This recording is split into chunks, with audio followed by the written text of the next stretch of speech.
Da hat jemand vergessen, auf Live gehen zu drücken. Erzählen Sie es aber nicht. Danke fürs Bescheid sagen. Du hast mir das Leben gerettet. Vielen, vielen Dank. Ich stehe tief in deiner Schuld. Von einem Pokémon, das die menschliche Sprache beherrscht, hatte ich noch nie gehört. Da lief es mir eiskalt den Rücken runter. Wie sag oder eiskalt im Bug, glaube ich, gleich wie der Mann gesagt hat, dass er auf YouTube nicht live bin.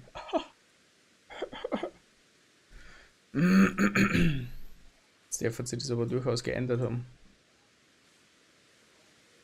Yes, Sire.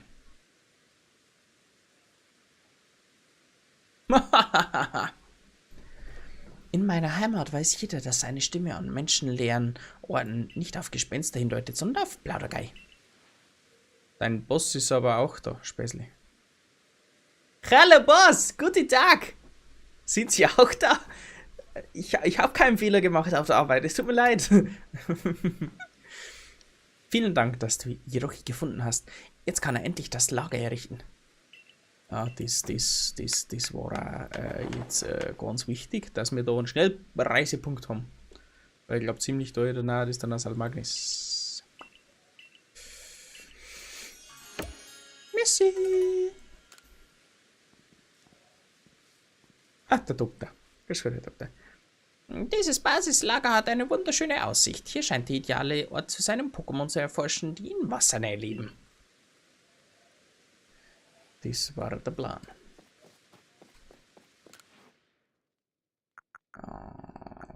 Flugplusbälle. Ja, machen wir 20.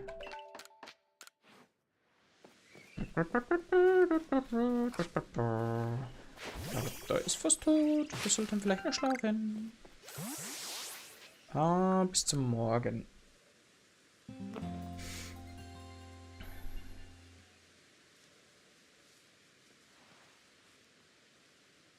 Deine Pokémon haben sich ausgeruht und sind wieder fit. Fit. Fit, fit. Fit, fit. So. Starrer Lilly und ein Plaudergei, wie dem auch sonst so sei. Da können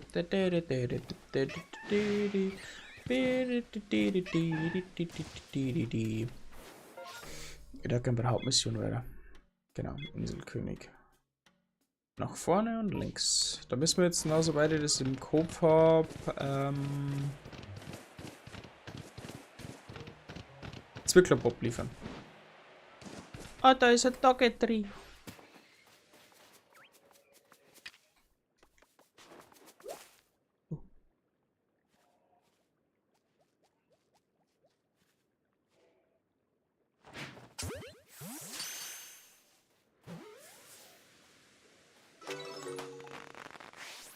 Wir fangen 12 von 12.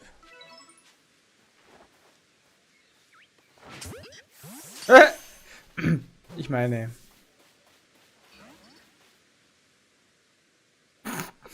Mr. Vorlaft. Ist schon süß. Tschüss.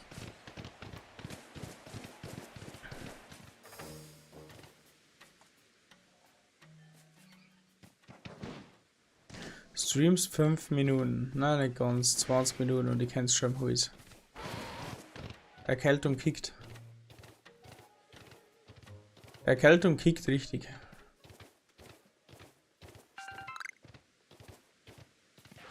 So. Was geht denn? Ja, habe ich. Jetzt sogar 2. Brauchst du eins? 37, 31. Ich weiß nicht, ob ich das abgeben muss. Egal.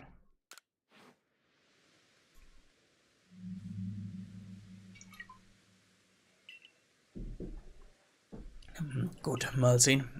Wenn du so entschlossen bist, auf Salmagnis Rücken zur Feuerspeinsel zu schwimmen, werde ich meinen Teil dazu beitragen müssen. Normalerweise lasse ich mir an diesen Stellen von Rana helfen, oder besser gesagt von ihrem Vulcano. Doch dieses Mal musst du aushelfen, schließlich willst du von Salamagnis anerkannt werden. Wenn du dir das Zeichen gebe, lässt du das Pokémon mit Pokémon die Attacke Finsteraura einsetzen. Ja, Zwicklopp, oder?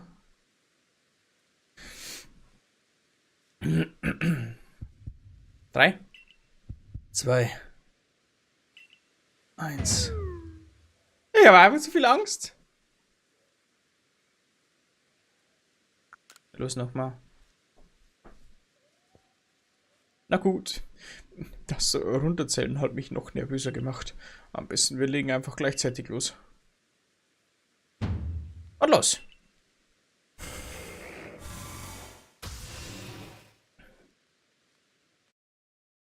Ein köstlicher Duft breitet sich aus. Salmagnes Lieblingsspeise ist fertig.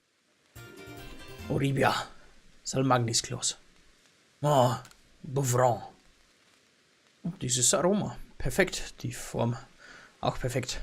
Besser hätte dieser Salmagnis Kloß nicht werden können. Dann sollten wir uns nun zum Ginkgo-Strand aufmachen, wo Salmagnis auf uns wartet. Ginkgo. Wo ist der Ginkgo? Nicht vorne. Hui! Oh, what is this hat gehörtet? Hätte das vielleicht nicht so tun sollen. Soll er. Entschuldigung. Tschüss.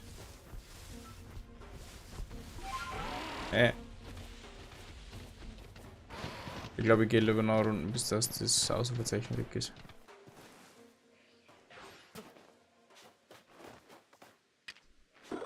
Ah. Hallo Möpschen.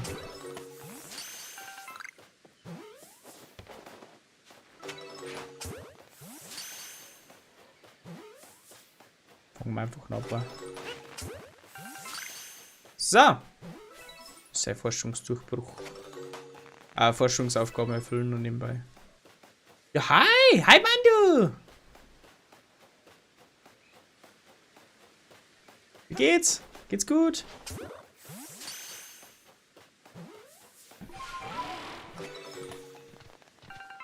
So. Hoppala.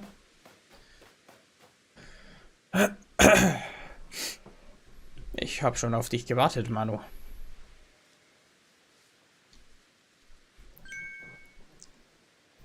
Hallo, Suzuki.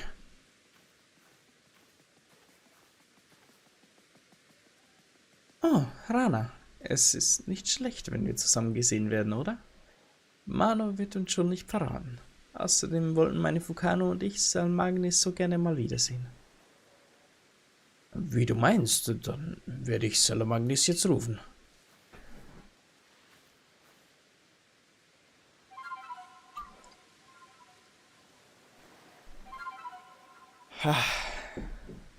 Der Flötenzauber.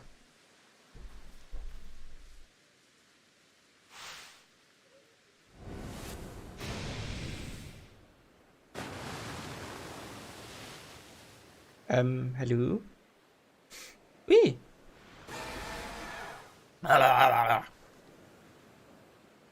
Das ist deine Chance, Manu. Gib Salmagnis den Kloß.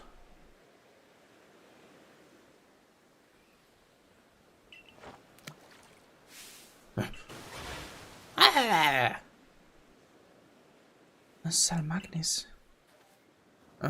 Glück gehabt. Ich hätte schon befürchtet, dass es nicht auftauchen würde. Dann lass mich noch die Melodie beibringen, mit der du Salmagnis rufen kannst. Das Miroten ist die gleiche wie immer.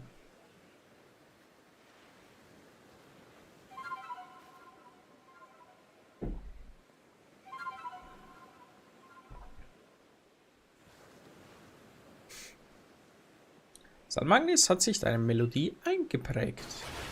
Nice. Wassertafel von Salmagnis erhalten.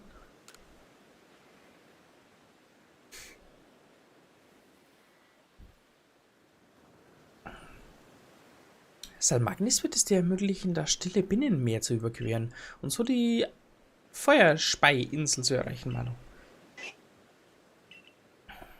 Ich gratuliere dir, Manu. Fukano sind süß. Rana? Ich habe dir ja bereits erzählt, dass der frühere König dieses Fukano hier gerettet hat. Damals haben Suzuki und Salmagnis auch mich vor dem... Damals haben auch Suzuki und Salmagnis mich vor dem Tod bewahrt. Seither empfinde ich große Zuneigung für Suzuki. erwarte mir morgen alles immer. Doch wie du vielleicht weißt, gibt es einige, die schlecht über mich reden. Deshalb treffe ich mich normalerweise nur mit Suzuki, wenn uns niemand dabei sieht. Tschö. Ich möchte nicht, dass sein Ruf darunter leidet. Natürlich habe ich dich gerettet, Rana. Das hätte jeder andere auch so gemacht. Dein mutiger Einsatz hat mich dazu inspiriert, selbst Courage zu zeigen und Fukano nicht gegen seinen Willen zum nächsten König zu machen. Ja, lassen wir das Thema lieber.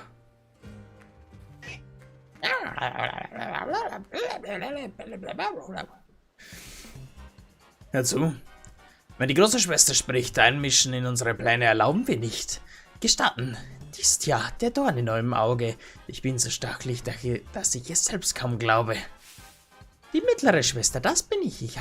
Ihr habt keine Chance, nicht gegen mich. Ich kralle mich fest, ihr werdet mich nicht los. Ephelia ist der Name, merkt ihn euch bloß. Ich mag die jüngste Schwester sein, doch Widerstand ersticke ich prompt im Keim. Mein Name ist Nessia, an Talent so reich. Wer sich in die Nesseln setzt, bereut es gleich. Suzuki! Wie Unkraut wird's unsere Namen ohne Frage im eisigen Hisui tiefe Wurzeln schlagen. Vor euch stehen die unbeugsamen drei. Unkraut vergeht nicht, es ist vorbei. Und jetzt schnappen wir uns dieses Fukano. Ihr wollt meinen Partner schnappen? Spart euch die Scherze für eure lächerliche Vorstellungsnummer. Ganz genau. Jetzt, Gengar.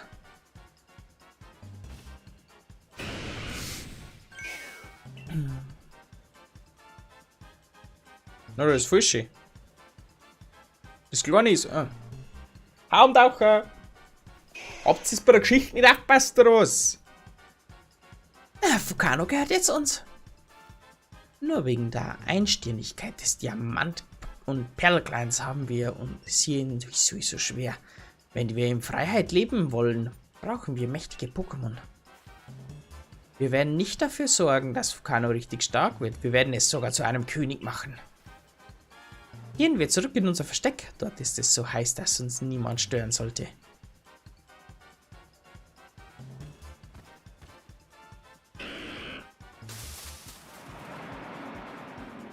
Aha. Hä? Hat die dann auf der Insel end? Was? Nein, Fukano. Nein! No! What are you doing, my Fukano? Was machen wir denn jetzt, Mano? Das ist ganz und gar nicht gut, oder? Ich habe meinen Partner noch nie kämpfen lassen. Bitte, Mano, du musst meinem Fukano helfen. Dieses Pokémon liegt mir sehr am Herzen. Sie haben gesagt, ihr Versteck sei an einem Ort, das niemand stören würde. Mir fällt ein Ort im Kobalt-Küstenland ein, auf dem diese Beschreibung passt. Die Feuerspeiinsel. Mit Salmagnis Hilfe solltest du jetzt auf die Insel schaffen. Auch ich möchte dich inständig bitten, rette Ranas Fukano. Sigi! Danke, vielen Dank. Wir werden auch zur Insel aufbrechen. Halt, Rana. Du solltest bei dem kleinen Fukano bleiben und hier warten. Ich werde mit ihm zur Insel gehen. Eine Insel voller Blitze und Banditen. Aber egal, ich muss es tun. Lass uns gehen, Mano. Ach, bezüglich Salmagnis. Es kann nicht nur schwimmen, sondern auch in die Höhe springen. Und das sogar zweimal hintereinander. Außerdem solltest du in der Lage sein, von seinem Rücken aus Items zu werfen. Ich schätze, jemand mit deinen Fähigkeiten könnte so auch Pokébälle werfen und Pokémon fangen. Könnte ich das? Ich weiß es nicht. Ich muss erst etwas Mut tanken, bevor ich aufbrechen kann. Warum gehst du nicht schon mal vor? Ja, der zwitschert sich jetzt da wieder nach so wie was? Du kannst Salamagus nur zu dir rufen, um über das Wasser zu reiten. Okay, was klar.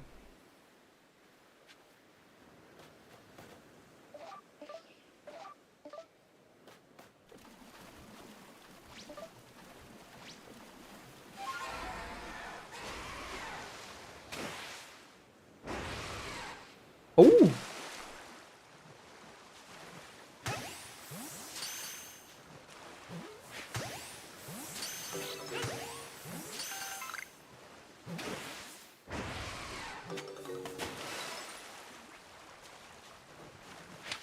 Oh.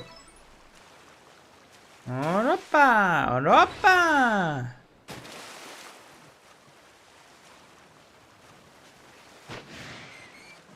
Aua.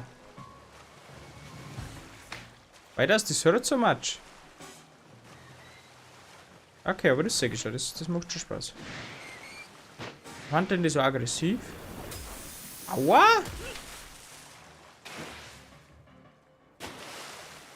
Hallöchen. Mein Name ist Manuel. Habt ihr einen Arsch offen? Wow, hallo! Das sind alles so kleine Remorai-Kackviecher.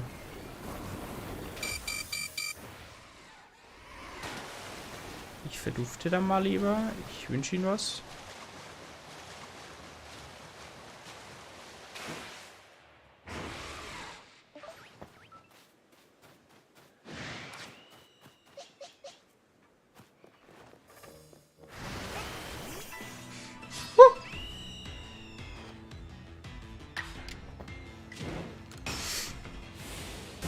Pikachu!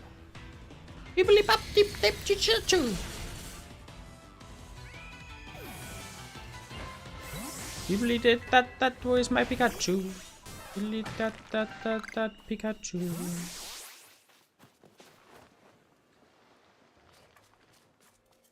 What? Wieder hau doch ab.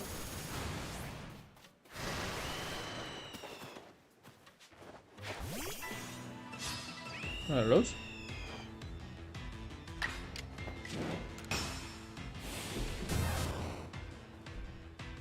Kleine Pietschenmaus.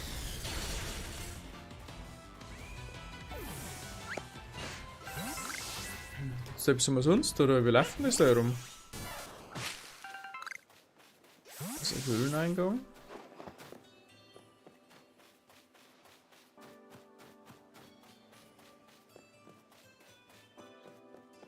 Da ist nix.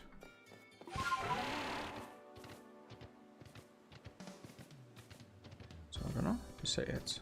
Was passiert jetzt, wenn ich da hüpfe? Ah, cool. Also Mantax. Zack. Kleiner Remorai.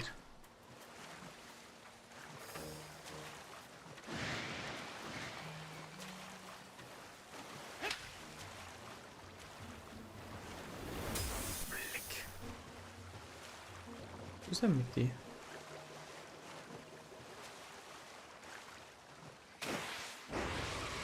Also Wasser ist aber mega nervig. Boah, Oida!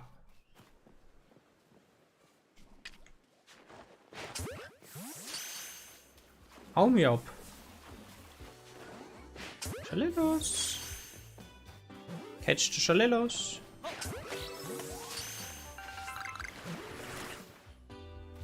Woher kommt das?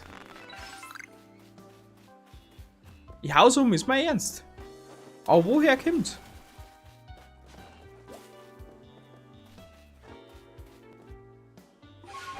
I don't understand that.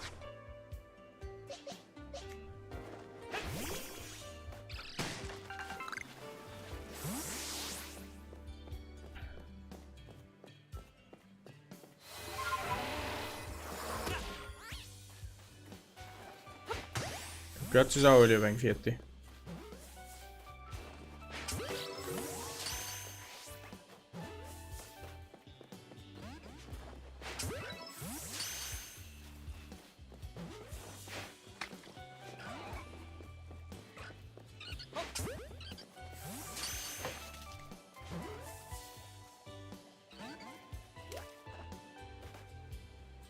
Was ist mit euch?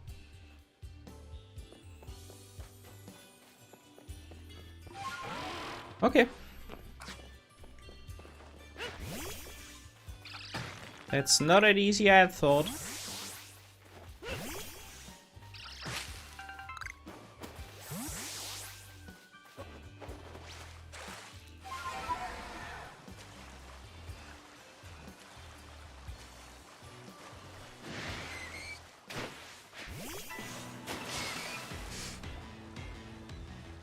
Die Remorai sind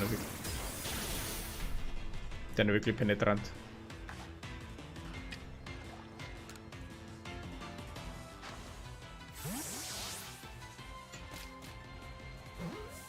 Nervig wie sonst was.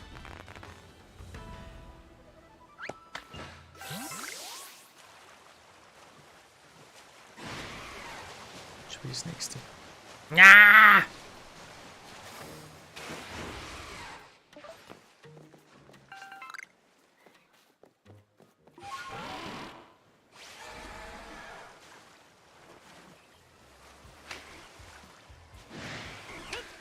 Wie?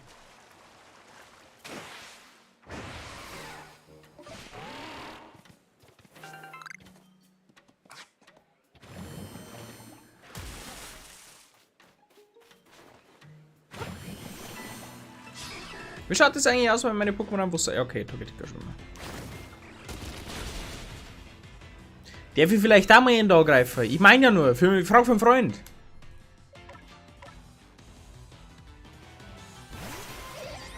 Ah, die haben so eine Schwimmplattform. Cool.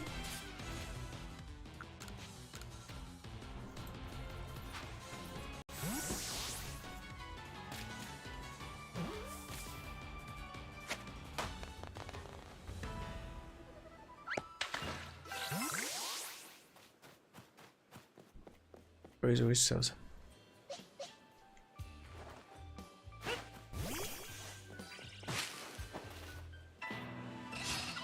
Ah, poor madame.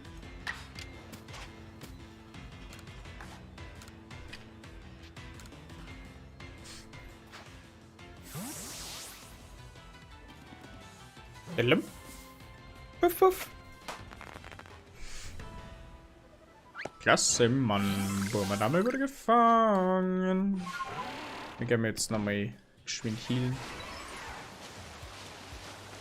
Garados.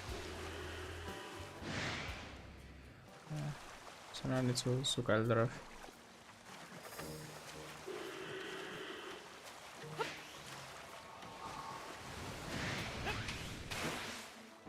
Ich hau da lieber ab. Ich hab ein bisschen Schiss.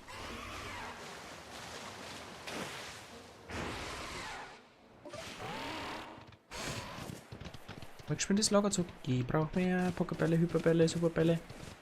Bälle, Bälle, Bälle, Bälle, Bälle. Rauf! Ja, 36 Pokémon gefangen.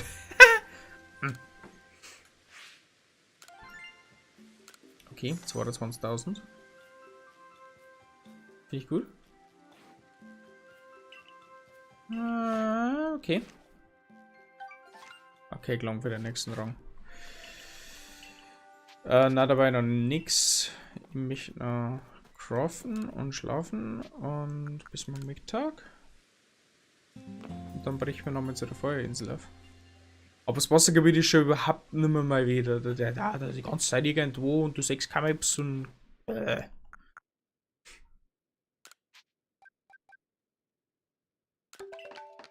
So. Gib mir noch 2 Belieber mit. Genau, der Dash.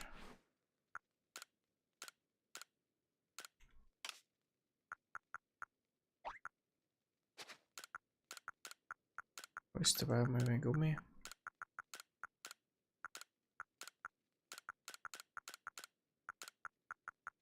Aber wir haben den Verbraucher davon. So.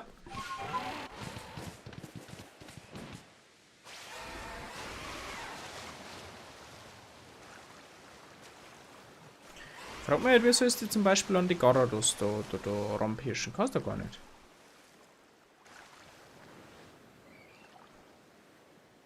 Das ist jetzt wieder Mantierps, das ist weniger ein Problem, das Ding ist friedlich. Aber die Garadose dahinter.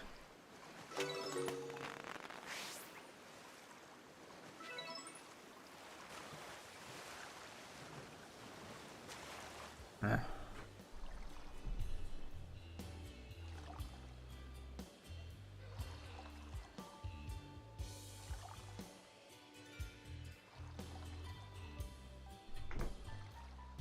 Aber die Garadose da hinten.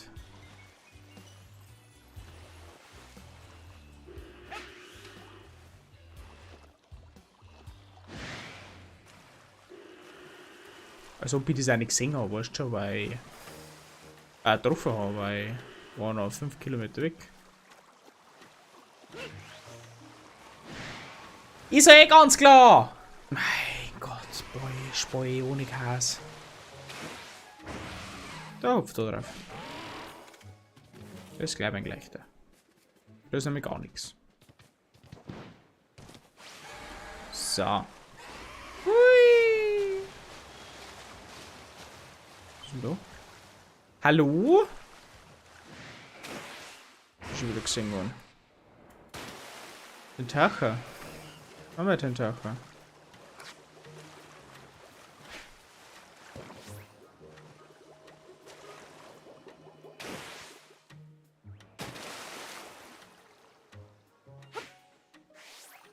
Hallo?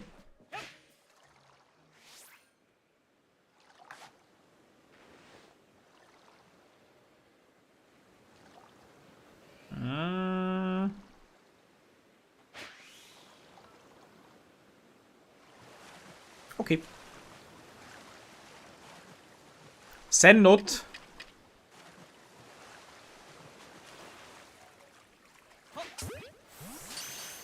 Ah, nein, liebere Fischis.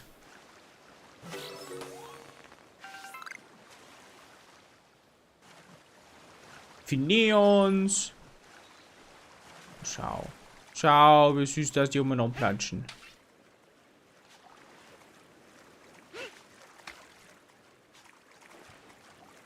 Okay, der Anschnei.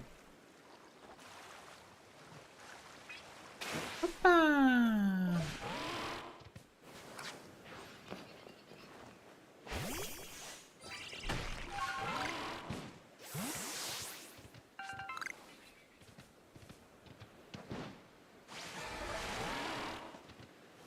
Dann noch ein paar kleine Schallilos. Schaut's denn aus? Micke? Micke?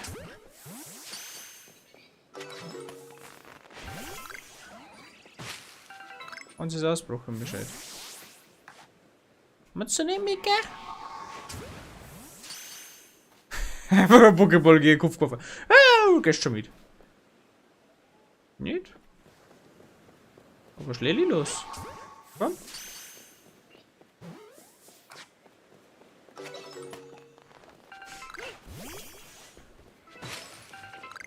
Na, gehst du dann?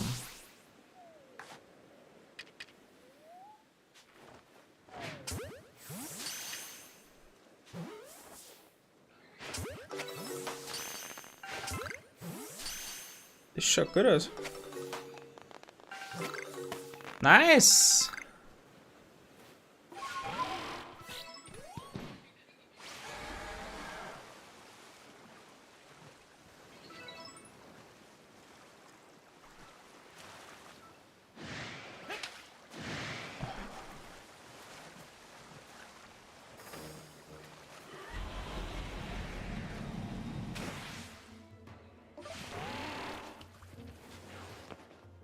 Hat uns jetzt gewiss nicht gesehen. Oh, da gibt der Kissen. Heute der Gusch.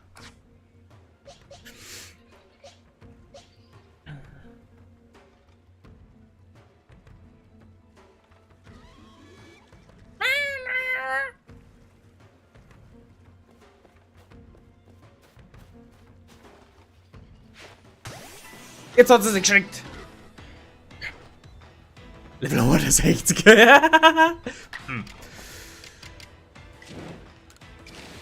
Eigentlich ist es wurscht. Ich habe mein normaler, ich muss sehen, was der Schaden macht.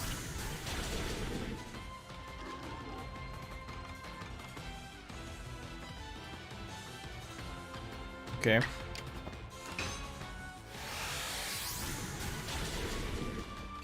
Ja, hätte man denken können, dass der nicht mehr überlebt.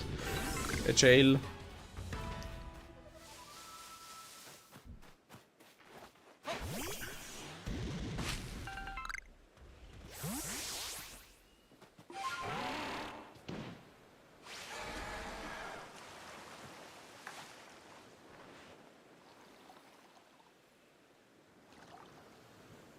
Du musst schon was die snipen auf die Viecher.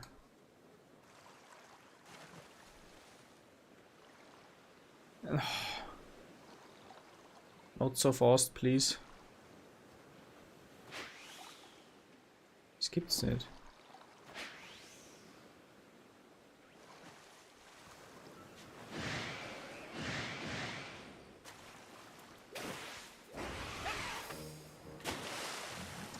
Okay.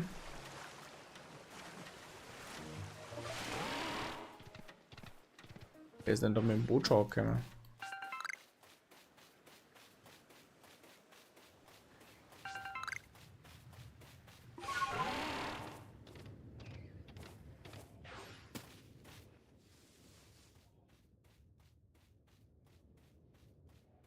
Snabba motorbil.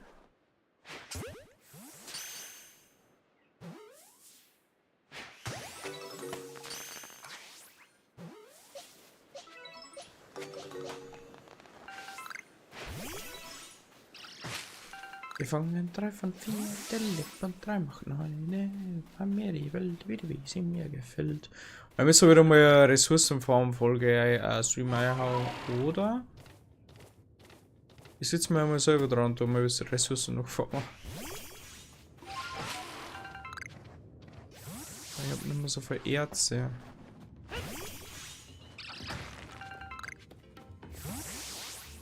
Was ist los? Also, Cutscene. Puh, da wären wir die Feuerspeiinsel. Hier ist es wirklich sehr heiß. Ich bin jetzt schon in Schweiß gebadet. Und als wäre das nicht genug, gibt es hier auch noch Banditen und Gespenster. Tut mir leid, aber ich wäre dir sehr dankbar, wenn du vorgehen könntest, Mano. Ja, das arme Fukano, was sie ihm wohl gerade antun. Oh, ich weiß es nicht. Ich bin kein Pokémon-Experte, aber ich denke, dass sie es zu einer Entwicklung neigen wollen. Lava-Textur, Game Freak. Oh, schau mal schön, dass ein Stein drin steht. Oh, Ich glaube, da kommen wir. Hallo, tschüss.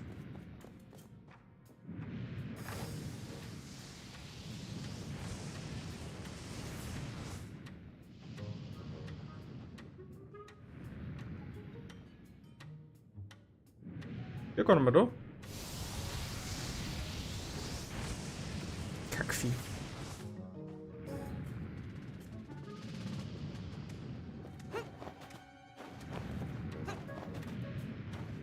So, danke.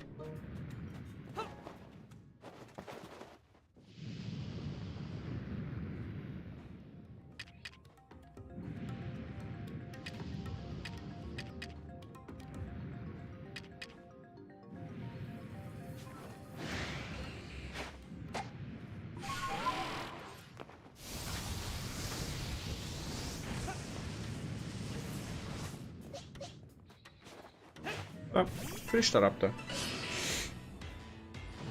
Let's go! Ich hätte es auf den einfachen Weg probiert, aber du willst ja nicht.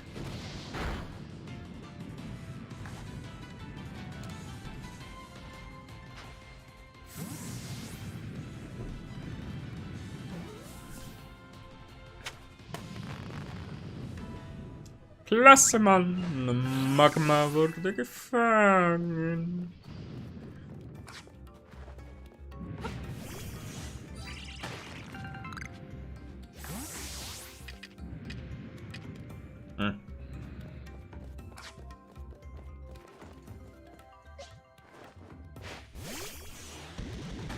Bada boom. Ist das süß? Ist das süß?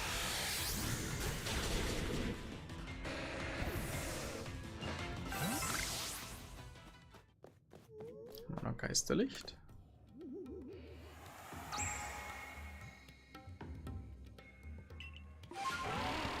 Oh Gott, war das knapp. Jemand, ich kann da durch. Okay, gut.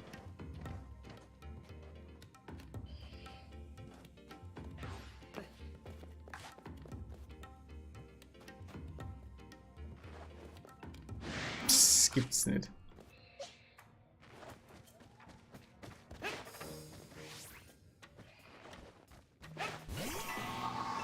Do you like a Pokemon battle?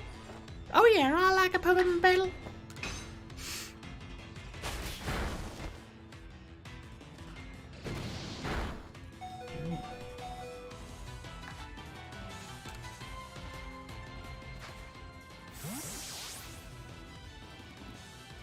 That hurts.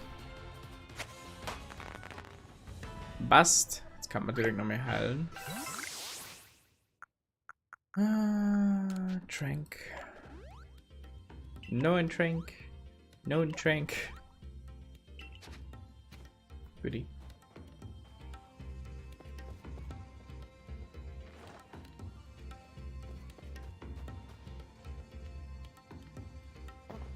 Das ist mir schnell. Das geht mir alle ein bisschen zu schnell, du.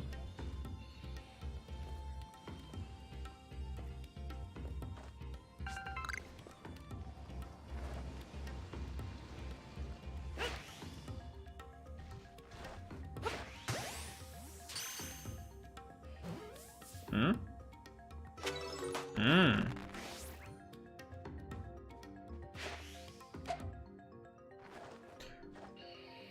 Was? Wenn du sagst, wo? Wieder bei. Abbruch! Raumzeitverzerrung! Die Region ist halt riesig, du kannst jetzt überhaupt nicht sagen, wo das sein soll. Karte!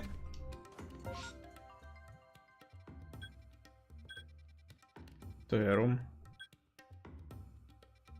Können wir denn da wieder auf? Mal schnell reisen, bitte. Na, komm hin. Hey, zack! Schnellreise X. Ein. Ah, da. X. Yes.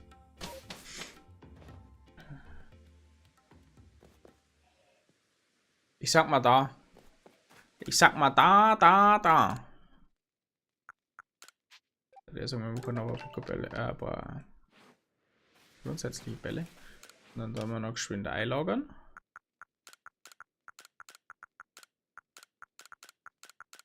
Und dann haben wir durch ab.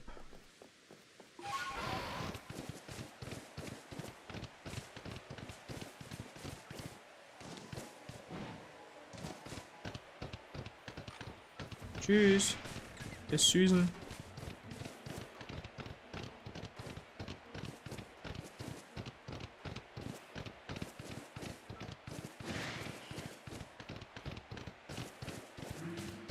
Raumzeitverzerrung lässt man nicht aus. Wir positionieren uns da ein bisschen. Errors.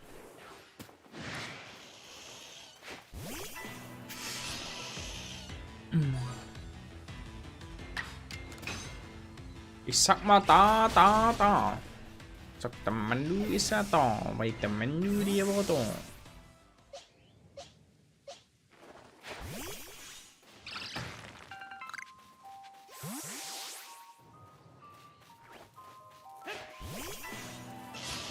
Ich sag mal da. Ah, ich hab nur. Also. Egal.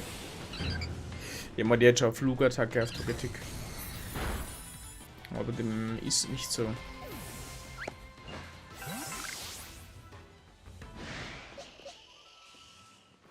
Ja, wenn es jetzt so einer, der ich spart mal hinten jetzt.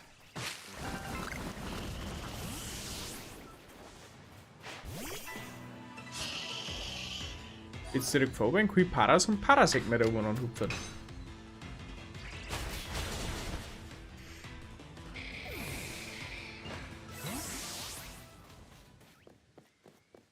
Damiplex.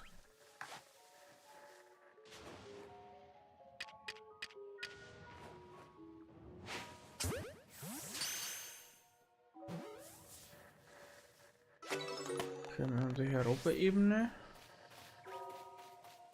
Und hier unten.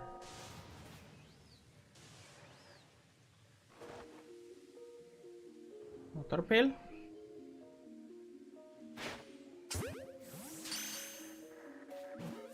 Okay, wir kommen jetzt so ein bisschen.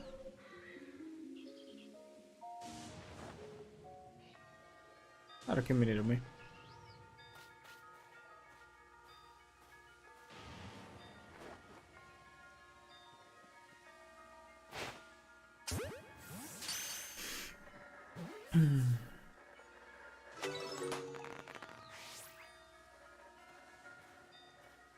Ja, dann hätten wir eigentlich soweit alles abgefarmt. glaube, jetzt geht's da noch. Noch kurz was trinken? Ah, genau, aber die Luzi habt ja.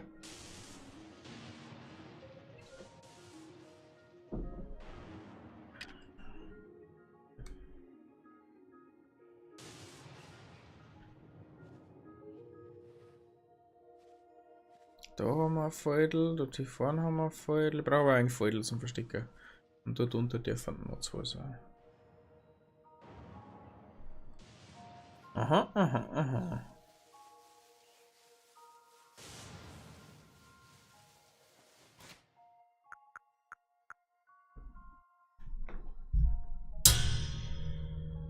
Wow.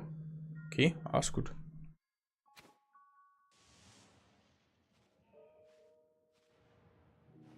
Ich brauche noch einen Stream und Tee. Ja, unbedingt. Jo, wann geht's los?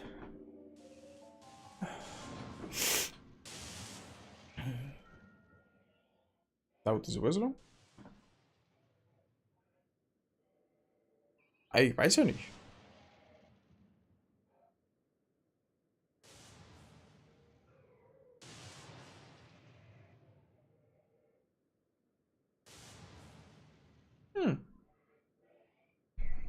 Okay.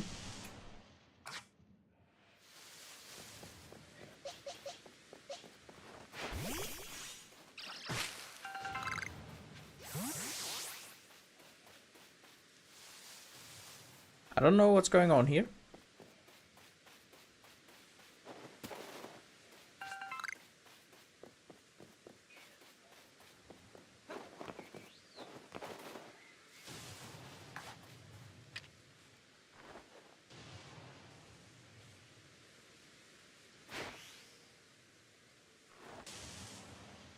Hm.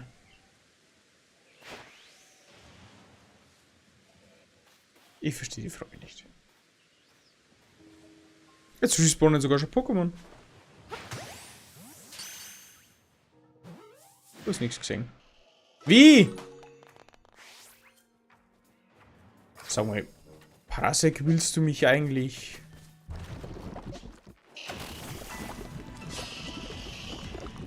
komplett natzen?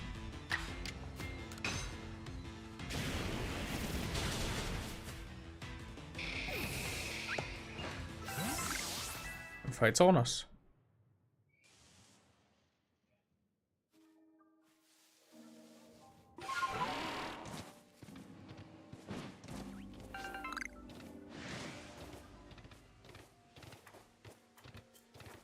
Raffe können wir so.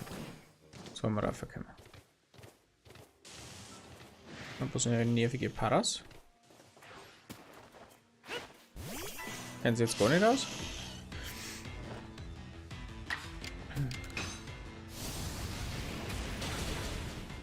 Sehr effektiv. Was ist denn jetzt los? Hallo? Hallo? Er um die 50 Pokébälle dabei zum Verwerfen.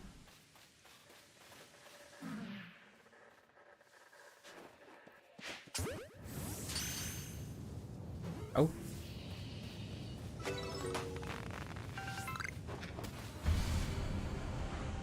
Genau rechtzeitig.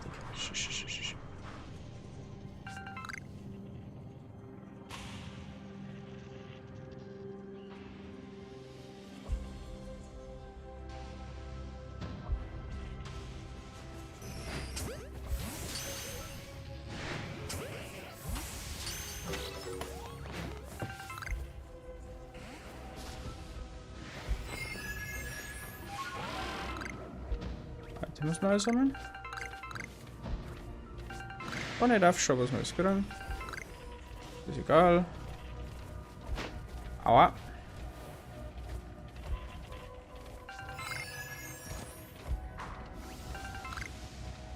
Einfach mitnehmen da einmal.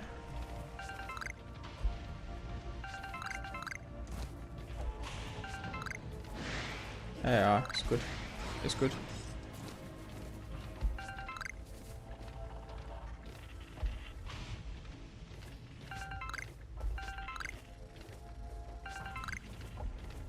Zum Pokémon-Farmer können wir gleich.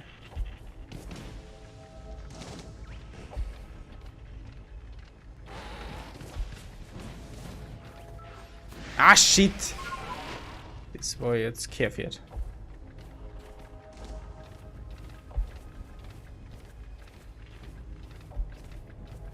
Rachetränk. Das gibt's ja gar nicht, dass da kein Feudel mehr ist.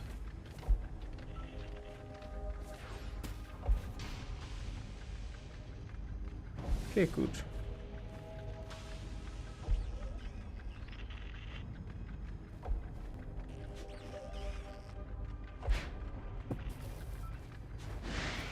Scheiße. Schmecker, dass der Ball da gerade 2 cm fliegt. Komm mal aber da.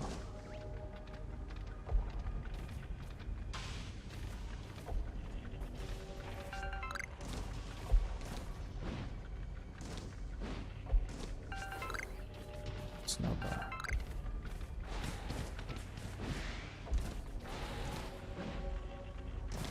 Geh weiter jetzt.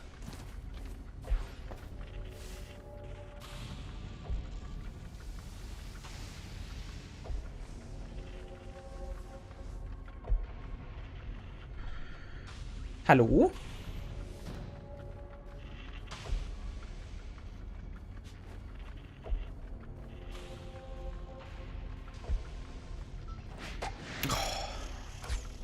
Das kreuzt die Wurzel.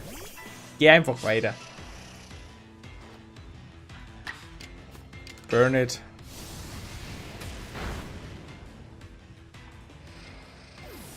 Go away from here. Never look back.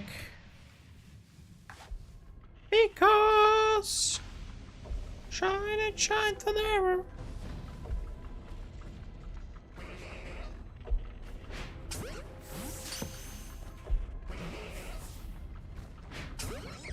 Doing was.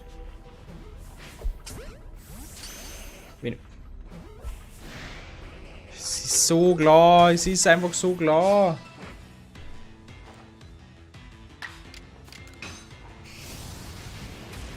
Brenn alles nieder.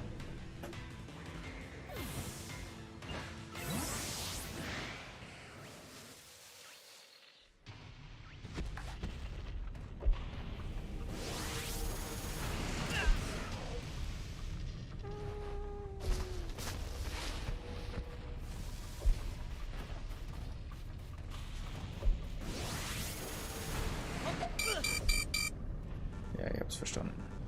Ich hab's verstanden, Diggi. Ich hab's verstanden. Alles gut. Hab's kapiert. Hab's kapiert. Hab's kapiert.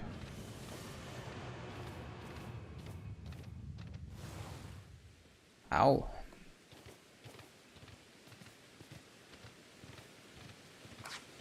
Hat mehr Wetter, aber ich mordet.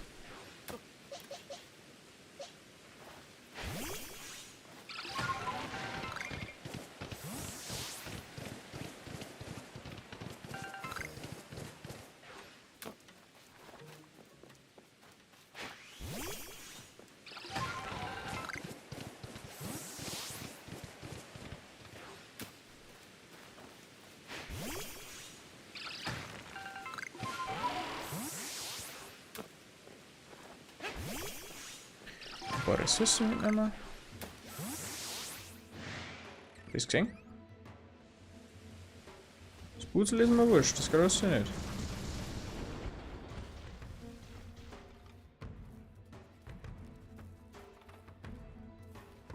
Scheißegal.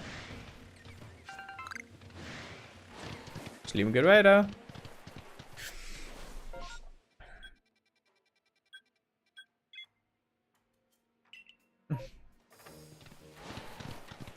Sie können die Schnellreise nicht nutzen, weil Sie gerade in einen Pokémon-Kampf verstrickt sind.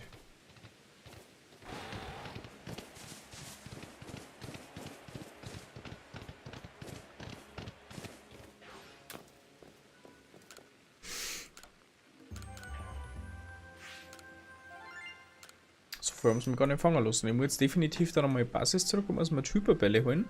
Die man kriegen beim nächsten Rang aufschritt. Und dann.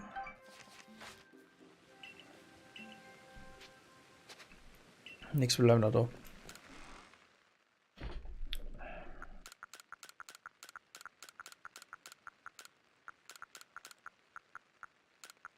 Kann man das, die ganzen Pokémon ein bisschen leichter fangen? Vielleicht, eventuell. Ich weiß es ja nicht.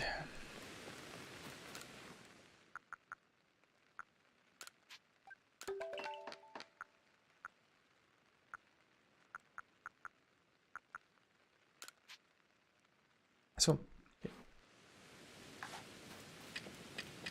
4, 10, 36. Wird's dabei.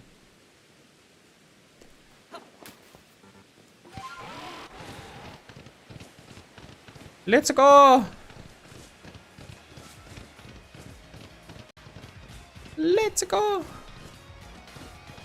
Wow!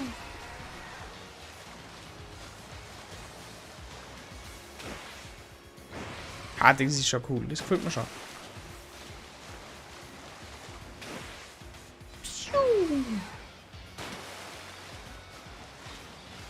Mit Salmagnis.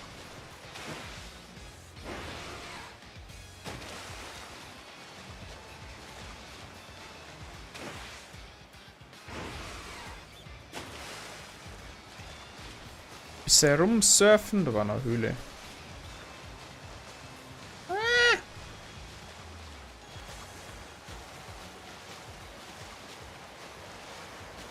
Oh, Abkürzung. Cool.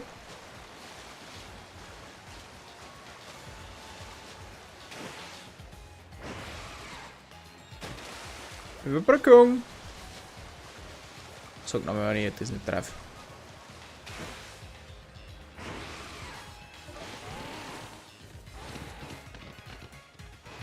Eisenbrocken, den nehmen wir mit. Braucht man noch.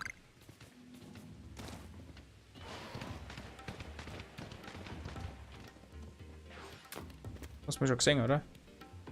Nicht!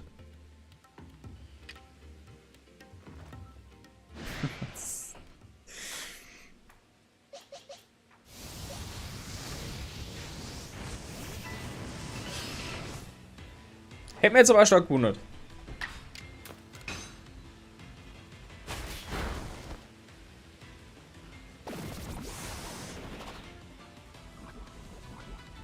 Okay.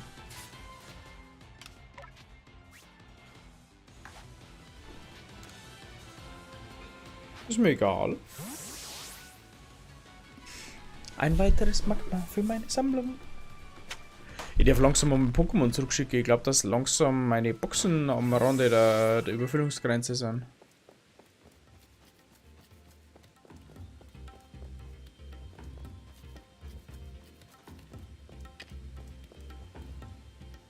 Du hast mich schon gesehen. Dreh dich einfach um.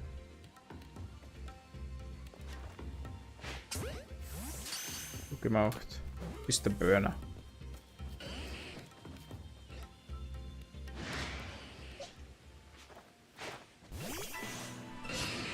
Du sag dir nichts.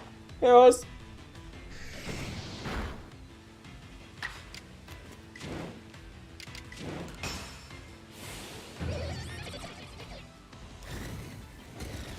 Boom!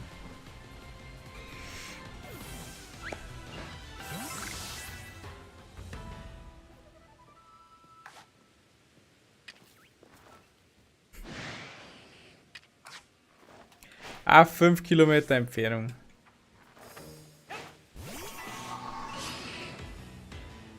Ich mag Überfüllung. Ah, Mann, du, der mag's ganz schön voll, du.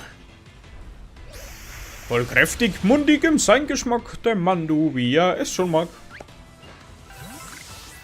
Leistungskeys.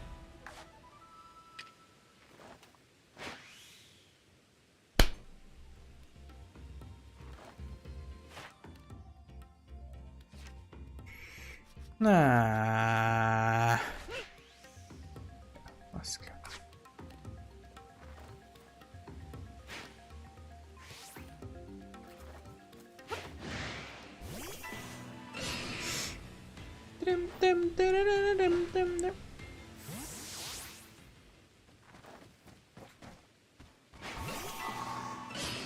Was? Was war...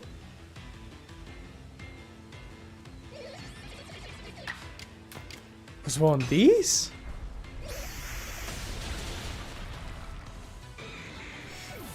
Oh, jetzt kurz ein bisschen surprised.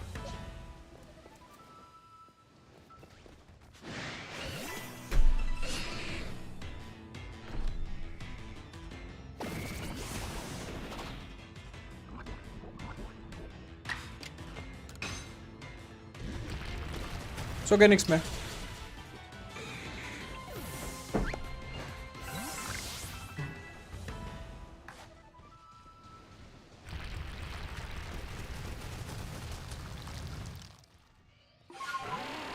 Gewiss zu was leid. Haselt's mir mit denen jetzt. So, den Arsch auf. Ja, da geh her, ist doch mir egal.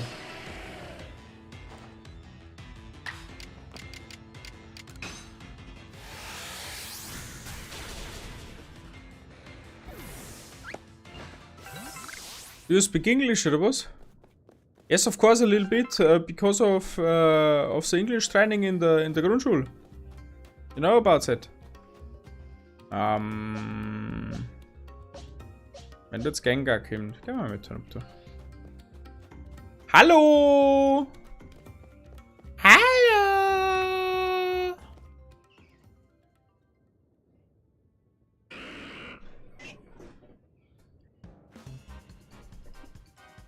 Los. Hallo, Mandy. Los, entwickel dich endlich. Wir haben extra diesen Ort aufgesucht. Angeblich entwickelt sich jedes Pokémon weiter, das mutig genug ist, hierher zu kommen. Ob das willst oder nicht, du wirst stärker werden, verstanden? Ja, kennen sie gar nicht aus.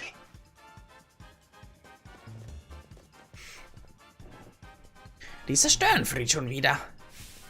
Ich werde mich um ihn kümmern. Los, Rex Blizzard! Rex Blizzard! Ist halt so geil.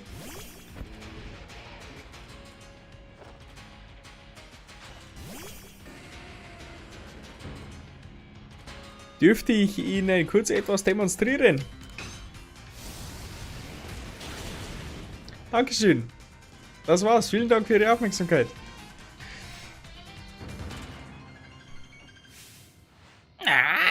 Ich begreife es einfach nicht. Wie konnte ich nur verlieren? Naja, du hast einen immensen Typnachteil und der Level ist auch nicht gerade das Gelbe vom Ei.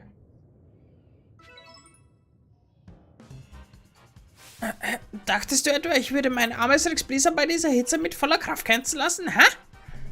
Es hat sich natürlich zurückgehalten, sonst hättest du niemals gewonnen.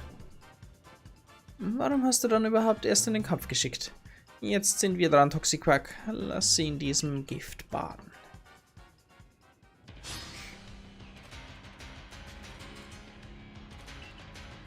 Okay.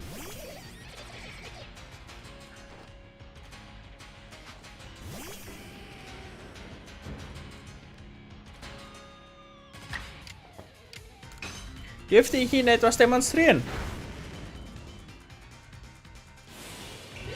Oh, okay.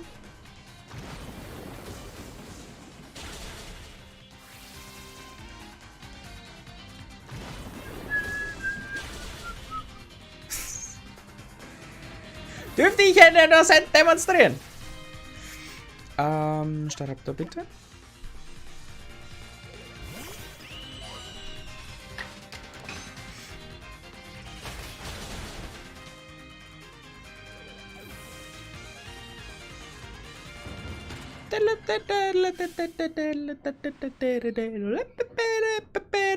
Wieso verliere ich gegen so einen Einfallspinsel?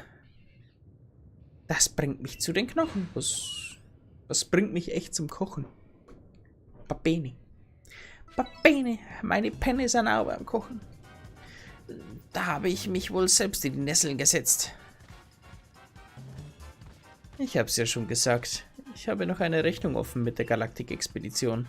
Den ganzen Frust, den ich verspüre, seitdem ich hier in Kanto bin. Seit ich aus Kanto hierher kam, den lasse ich jetzt an dir aus. Frost. 2 Pokémon. Was ist los? Rissaros. Pikachu! Das ist ein dermaßenes Premium-Matchup. Hast du 2 Fight. Können wir was ausrichten? Nein. Give me some Tangolos, please.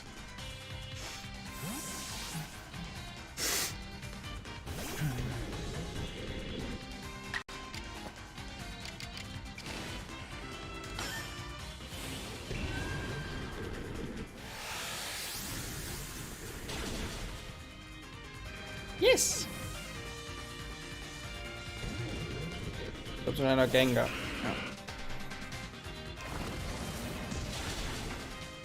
Gift tut weh. Gib mir mal Vollgas. Ich weiß nicht, ob es gelangt.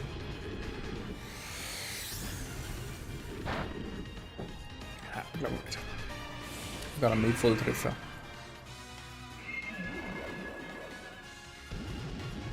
Okay. Hätte Giftschokolade schon gelangt.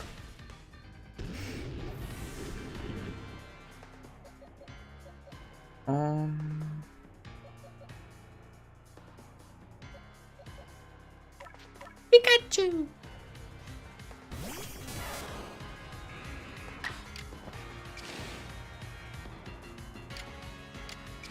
Ja, mein Tempo Donnerblitz. Dann haben wir noch mehr Runden, mehr Zeit, falls der nicht gelangt. Ah, gelangt. Ein Volltreffer, wieder einmal. Dampfspar gibt ziemlich viel Volltreffer.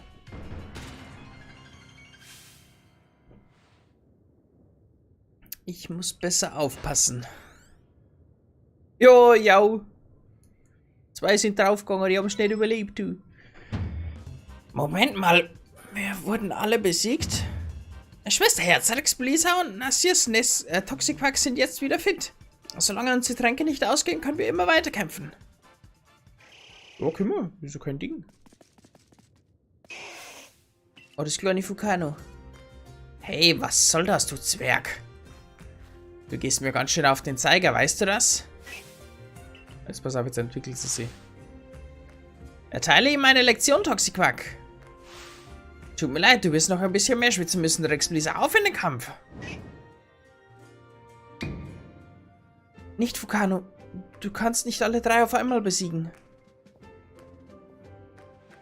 Rana, was machst du hier? Du solltest doch mit Vulcano warten.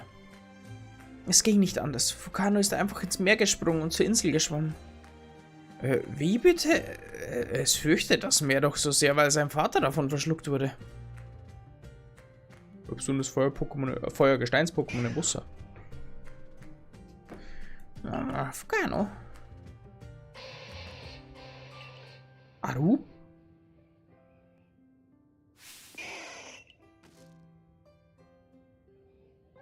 Who's Aru?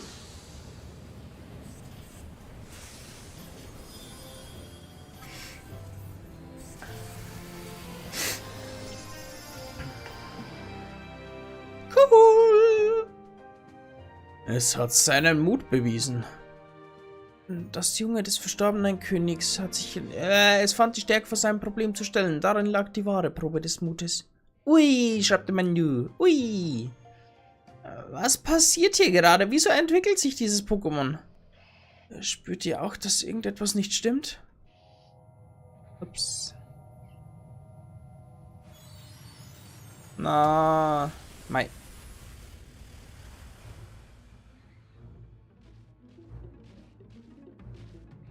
Hallo, mein kleiner Freund.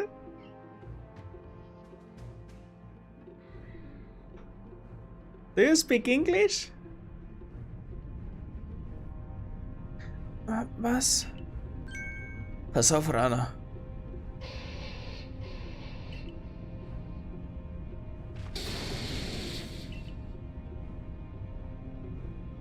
Was passiert hier? Das ist wie bei dem anderen Königin. Es wurde von einem seltsamen Blitz getroffen und ist in Rage verfallen. Oh je, deshalb wollte ich nicht auf diese verfluchte Insel kommen. Ach, so ein Mist. Bis eben lief alles noch reibungslos und dann macht dieser jetzt nicht mehr so kleine Nervzwerg alles zunichte. Verschwinden wir von hier, Schwestern. Nichts ist es wert, sein Leben dafür zu riskieren.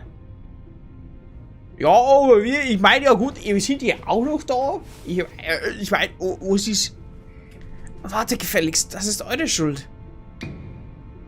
Arana, wir können hier auch nicht bleiben, sonst stürzt sich Akani noch auf uns. Machen wir uns schleunigst auf die Socken, Mano. Na, mich doch nicht. Also, ja, cool. Rani!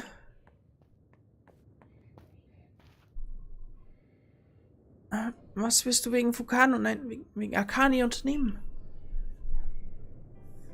Ich bin seine Wächterin. Es ist meine Pflicht, das Kleine unter Einsatz meines Lebens zu beschützen. Ist eigentlich ganz süß. Was können wir tun, um Akani zu besänftigen, Mano? Ich brauche ein paar so Beidel und das wie für ein Maffi. Wir brauchen Ruhegaben. Perla, was redest du da und wieso bist du überhaupt hier? Na hör mal, ich bin immer noch das Oberhaupt des Perlclans, Rani. Eben habe ich es noch durchgehen lassen, aber ich heiße Rana, nicht Rani. Du solltest mich nicht so nennen. Aber ja, natürlich, die große Perla, die mit ihrer Elysiumflöte ein Pokémon rufen und überall in Hisui auftauchen kann. Natürlich haben sie dich zum Oberhaupt gewählt. Dann sollte es dich ja nicht wundern, dass ich mich auch in Rage geratenen Königinnen und Königinnen ein wenig auskenne. Es gibt eine besondere Methode, um sie wieder zu besänftigen, die Ruhegaben. Dafür kombiniert man die Lieblingsspeise des Pokémon und wirft sie in meinem Säckchen zu. Richtig, Mano? Bist du gescheidi? Furchtbar. Wenn das so ist, kann ich euch Fukanos Lieblingsspeise geben. Ich trage immer etwas davon mit mir herum. Ihr wisst schon, für den Fall, dass es mir mit seinem Flammen mal wieder bei der Herstellung von Salmagnis Lieblingsspeisen hilft. Du bist einfach auf jede Situation vorbereitet, Suzuki. Dann lasst uns dieses Ding herstellen, das ihr Ruhegabe nennt. Sorry. In Ordnung. Gehen wir ins Werk.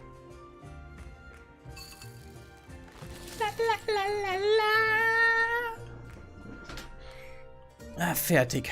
Damit hätten wir die Ruhegaben. Sag mir bitte Bescheid, wenn du dich dem König stellen willst. Jupp. Von mir aus, jeden Moment. Aber lass mich noch die Pokémon heilen.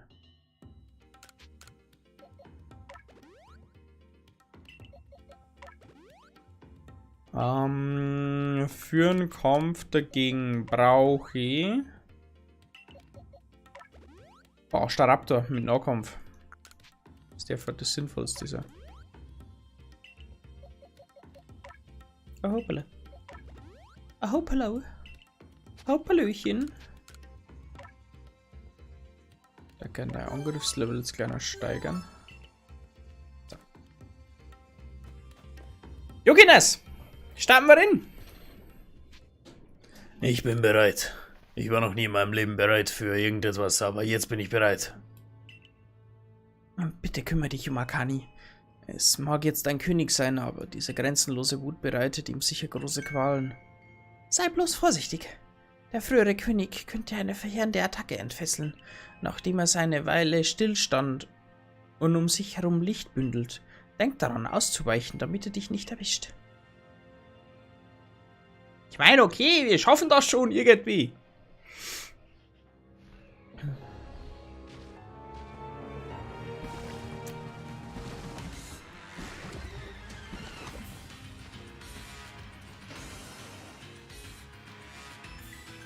Okay, wo kommen wir wohl hin?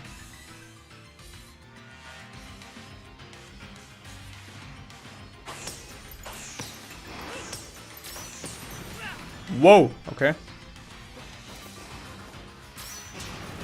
Wow, okay. Ich hab's kapiert. Hallo? Ich kann nicht einmal rechtzeitig drucken. Geh mal da weg.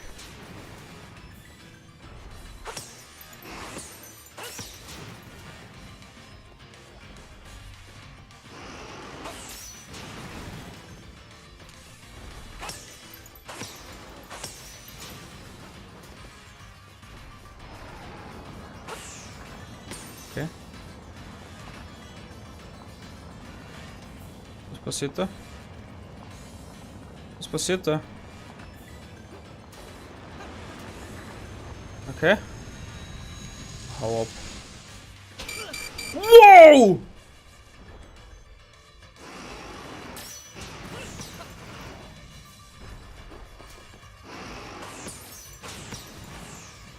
Alter!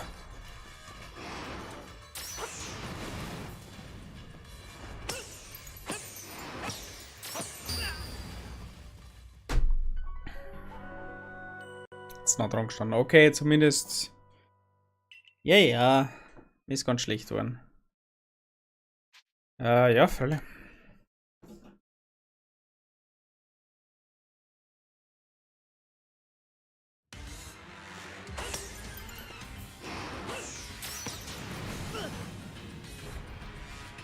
Die Verzweiflung beginnt schon wieder. Na. Bis jetzt noch nicht. Ja, hallo? Bin noch in der Sprung-Animation drin und es klang nicht. Gut zu wissen.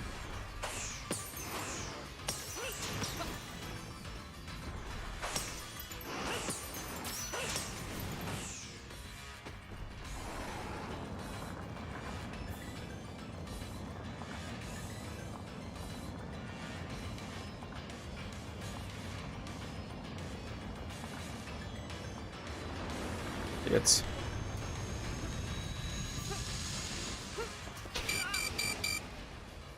Ich verstehe nicht, wie der Attacke ausweichen soll. Gerade im Moment.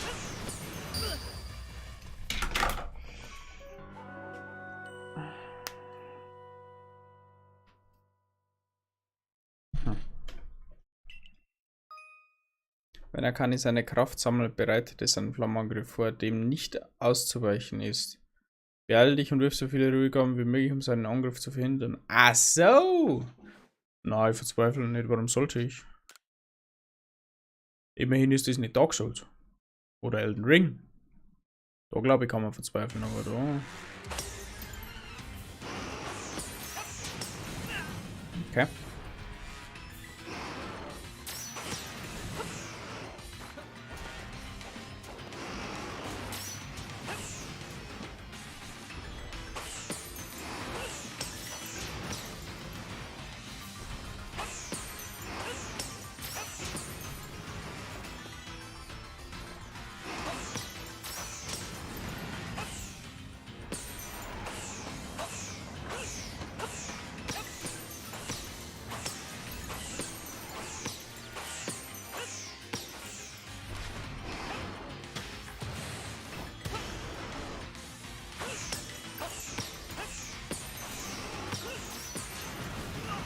Okay.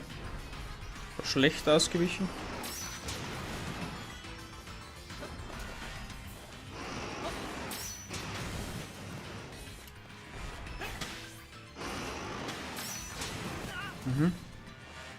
Das war schlecht.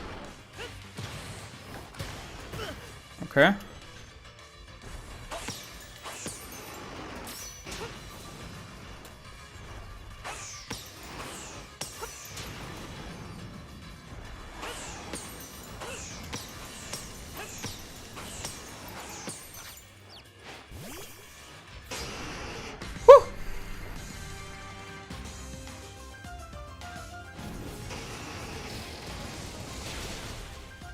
Lebst.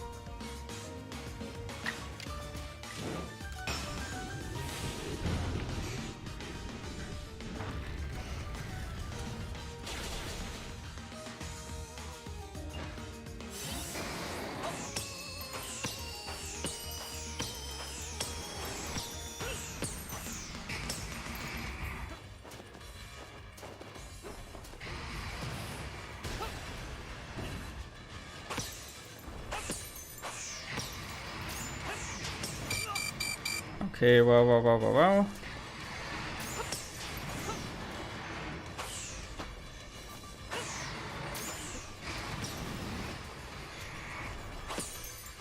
Wirf.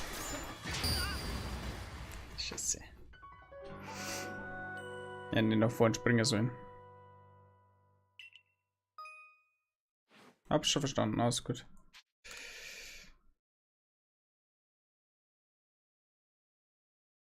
Fast, ja, war knapp.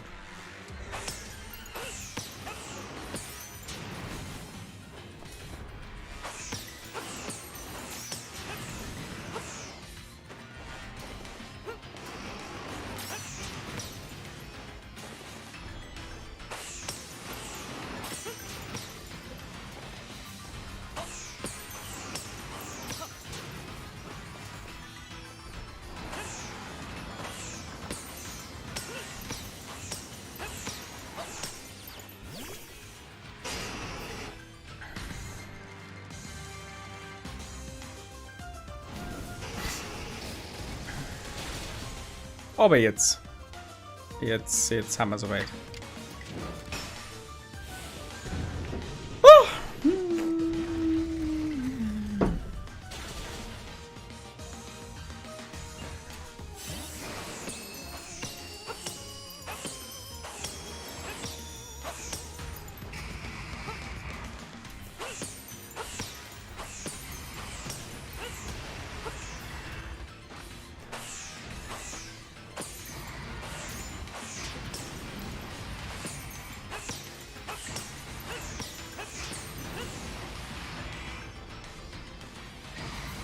Komm, gib wieder mal.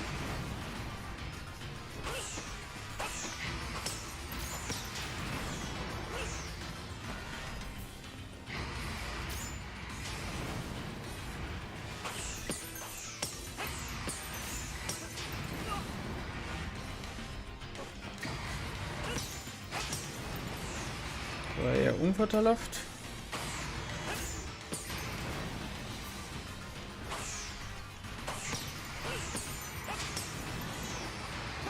Ah komm, geh wieder mal.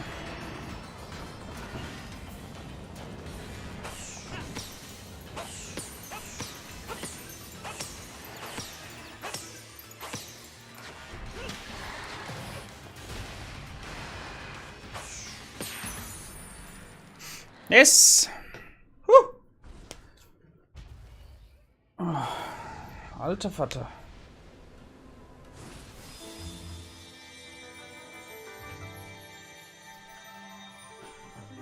War nicht so ohne, aber heute gerade gleich ein Schokobärchen. Geht doch, ja, geht doch, easy. First try.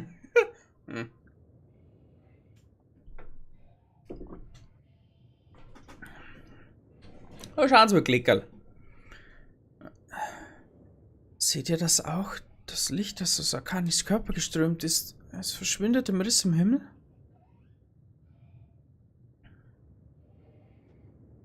Ja, goi, Bull. Bist ein braver Goi. Feuertafel von Akani. Ich frage mich, was jenseits dieses Risses liegt. Ich weiß es nicht. Aru? Habe ich da gerade die Rufe zweier Akani gehört?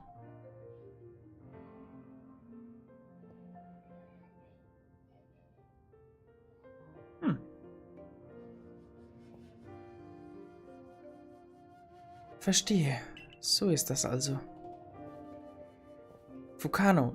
Nein, Akani, König der Insel. Von jetzt an müssen wir getrennt leben, wenn wir beide unsere Pflichten nachkommen wollen.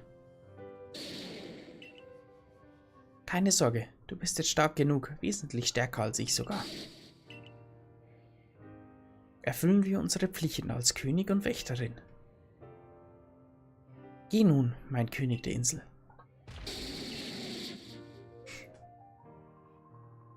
Ist doch schön, ist doch alles drollig.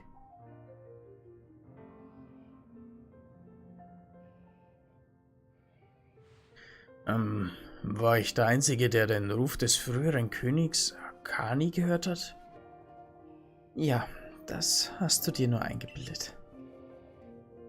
Bitte tu mir das nicht an. Ich bin schon ängstlich genug, wenn ich jetzt auch noch Stimmen von Geistern höre. Tut mir leid, dass ich dir Angst eingejagt habe. Ich habe den Ruf des früheren Königs ebenfalls gehört. Anscheinend war ich nicht die Einzige, die stets über das kleine Fukano gewacht hat. Ich danke dir, dass du Akani nach seinem Aufstieg zum König besänftigt hast, Mano.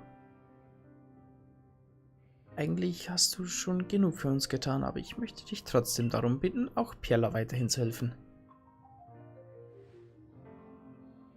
Ja, wie? Hilfen. Dann lass uns gehen, Suzuki. Suzuki ist der Ex-Freund. Da darf man nicht so schimpfen drüber. Mano, ich konnte nur zusehen. Rana wurde stets vorgeworfen, sie sei nicht in der Lage, Fukano zum König aufsteigen zu lassen.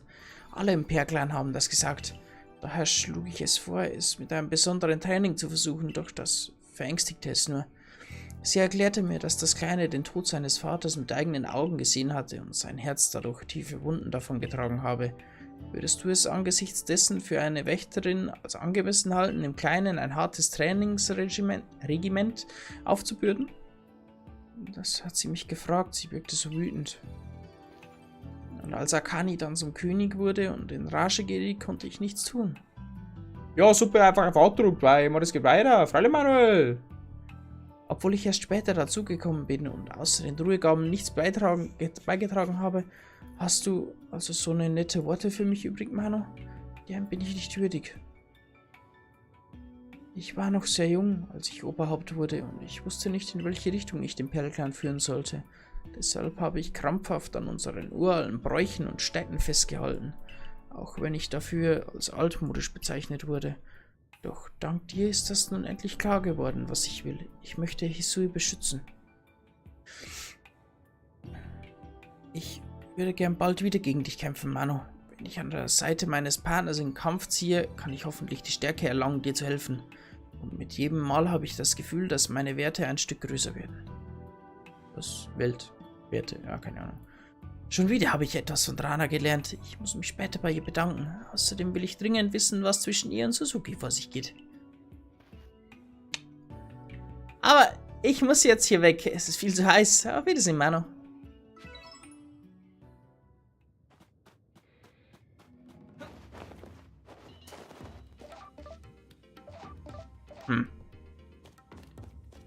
Wir können jetzt so nicht über Lava gehen, oder? Können wir dann da um?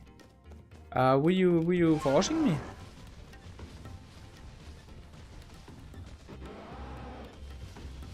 Ja, ein Schnüffel sind wieder eingeschaltet. Na, schau mal.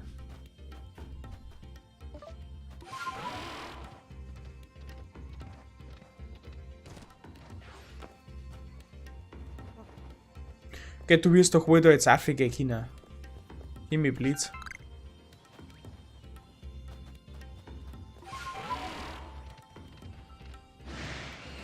Es nervt's mich. Tschüss.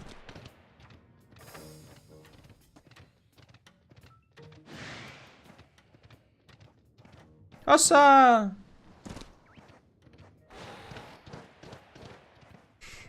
Erstatte den Boku-Bericht. Wir kann aber noch ein bisschen in der Gegend umeinander schwimmen. Mr. Wischmob spielt Minecraft. Sicherlich. Oh, soll gar nicht sehen.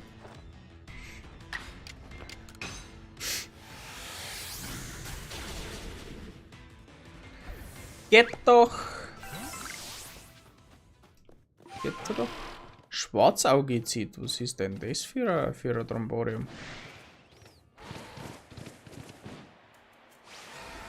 Oh! Ah, das ist jetzt unendlich peinlich. Oh, was ist denn da davon?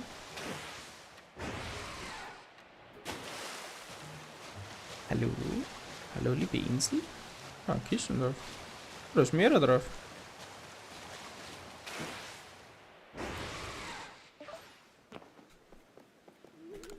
Noch Geisterlicht.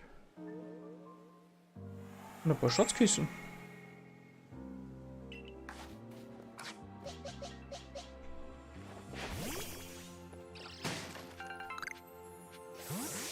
Bohnenküder. Okay. Eisenbrocken, Agurglycin. Zitit. Wer geht denn da Korn? Oh, da ist eine Barschaft. Können wir das catchen? Ah, das sieht sie. Okay. Gehen wir mal Korn. Wir haben jetzt da herum. Da haben noch ein paar Inseln und da ist noch irgendwie eine Höhle. Höhle der Umkehr. Kleine Meeresgotte, da wollen wir schauen. Großfischfelsen. Seegrasidil. Dann drehen wir jetzt einen um und schwimmen wir da nochmal hinter. What? Was wird uns denn da noch gezeigt? Das ist Lava. Ja, das ist Lava. Genau, wir schwimmen jetzt noch da um und schauen uns das dann an. Und dann starten wir langsam mit dem Bericht.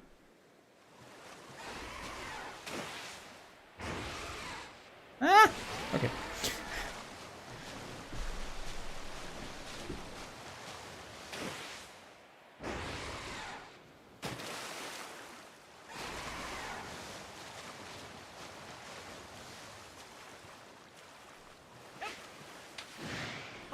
Halt das. Warum sind denn die ganzen Wasser-Pokémon so aggressiv? Hier geht's nicht weiter. Das haben sogar schon eingeblendet. Oh! Oh.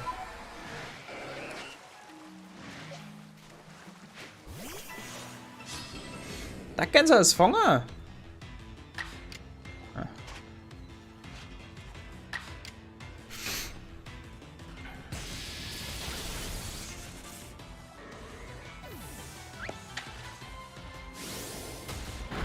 Bitte. So, also überlebst du doch, oder? Denk mal. Das überlebt aber Pikachu nicht. Hm.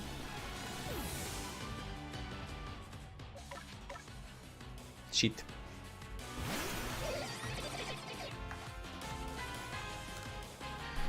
Ah, Pikachu ist ein bisschen...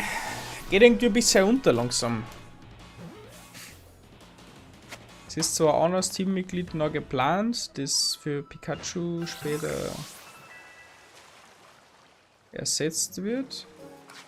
Oder das Pikachu später ersetzt. Klingt doch.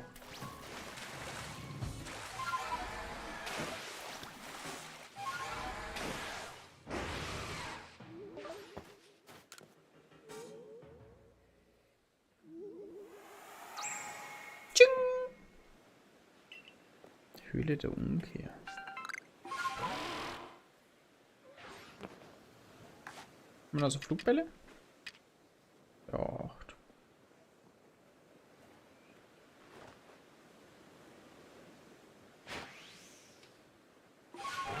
Jetzt wieder.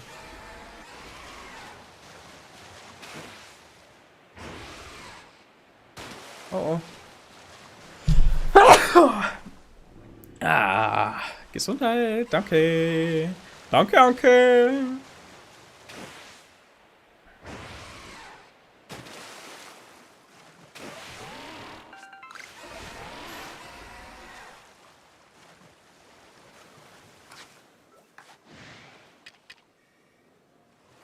Das mag mir denn schon wieder nicht.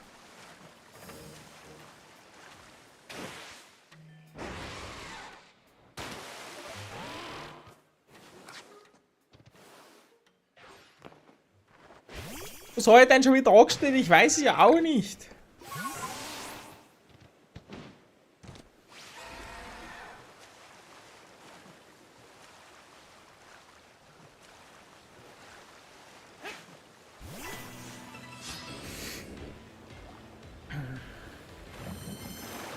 Aquavelle. Wir sind zu stille mit einer Aquavelle.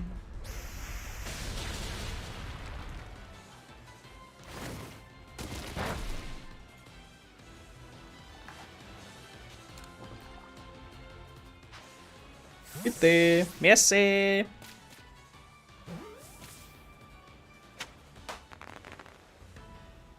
Den Toxor wurde gefangen. Oh, hallo! Erstmal.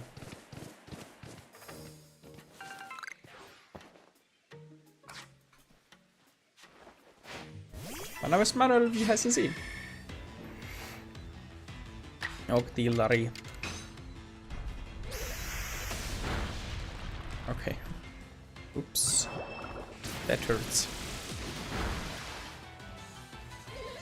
Ah, Pokémon-Legenden Arceus ist genau das, was sie in der Rezession einschreiben. Ein Pokémon, in dem dir sogar einfach nur ein wildes Pokémon dein ganzes Team ausnocken kann.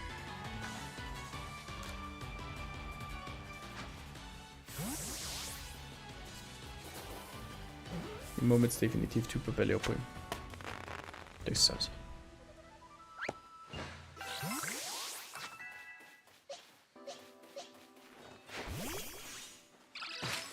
Kann man noch heilen, oder?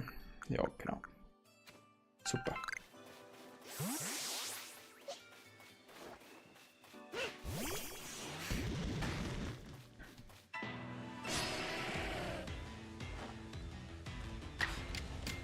Ah.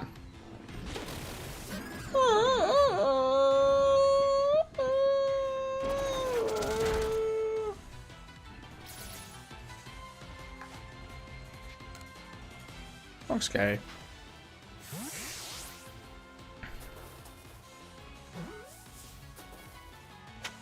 Passt. Ist auch gut.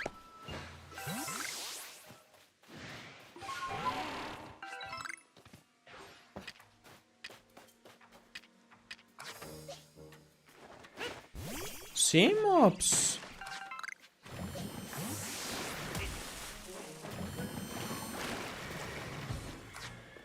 Wo da wir die nicht mehr lang haben?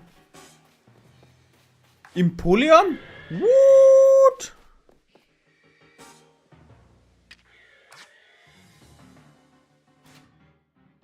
Da ich immer mal da geschwendet, wenn ich durchheilen.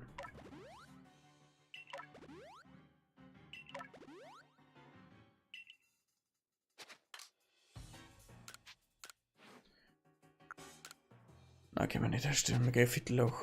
Okay.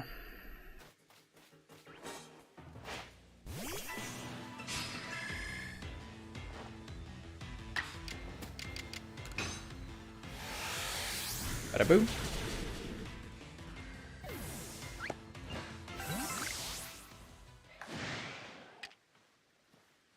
Wer ist denn jetzt schon wieder für mich angefixt?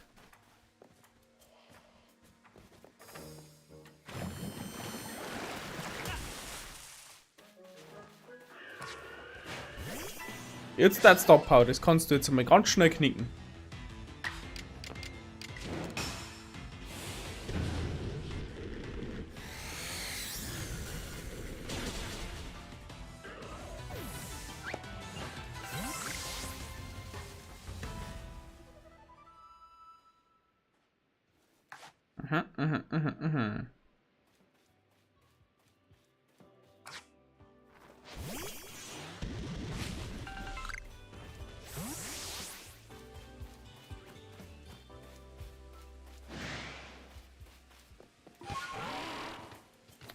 Okay.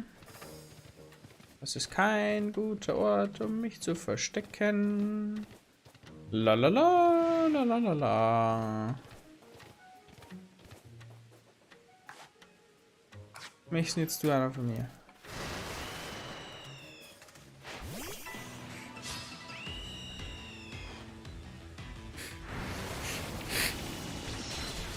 Alter!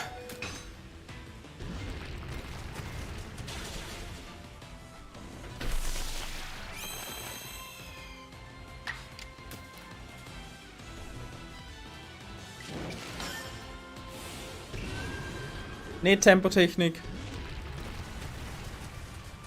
Das wird eigentlich eine Krafttechnik geworden sein. Jetzt können wir dann wirklich rumschauen, wenn wir gefallen haben.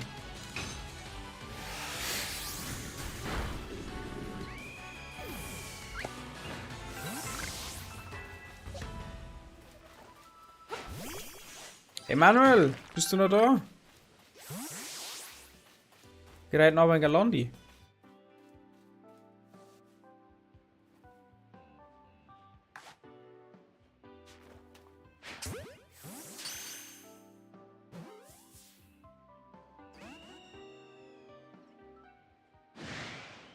Okay.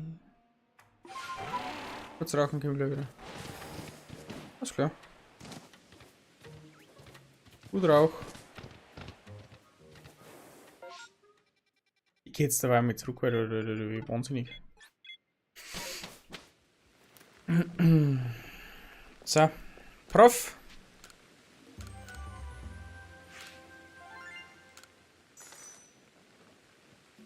Wir haben uns jetzt noch unsere neue Sternenmitgliedschaft da. Unser neuer Pokédex-Einträge, bla bla. Jo, das ist toll, dankeschön. Und dann... Genau. Dann holen wir uns noch unseren neuen Rang und dann wir noch ein paar Pokémon freilassen, die wir noch brauchen. Und ja. Dann machen wir in der Zwischenzeit durch privat halt vielleicht, heute nicht mehr, aber morgen vielleicht ein bisschen spielen und dann noch ein bisschen Materialien sammeln. Oder machen wir das im Stream, mal gucken.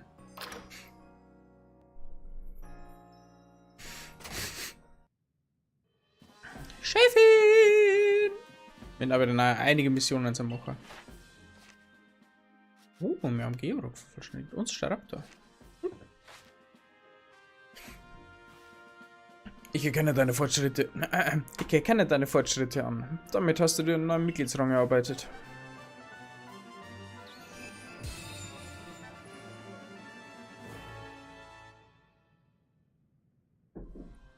Du bist nun offiziell ein 6-Sterne-Mitglied der Galaktik-Expedition. Du kannst nun Hyperbälle einsetzen. Ab sofort werden die Pokémon bis Level 80 im Kampf bejahen. Zudem fällt die Belohnung für deine Forschungsberichte nun größer aus. Das solltest du noch bekommen. Leitung für Hyperbälle. Ein Aprikoko, 2 Eisenbrocke, 2 Glanzsteine. Okay, alles klar. Top-Tränke. Okay. Du musst den Pokédex weiter vervollständigen, wenn du im Rang aufsteigen möchtest. Haben wir den nächsten Rang schon?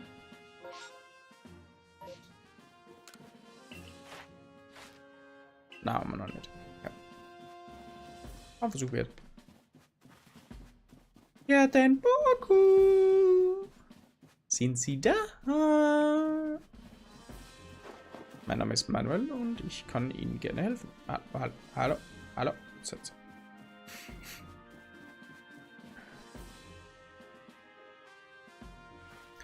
Gute Arbeit.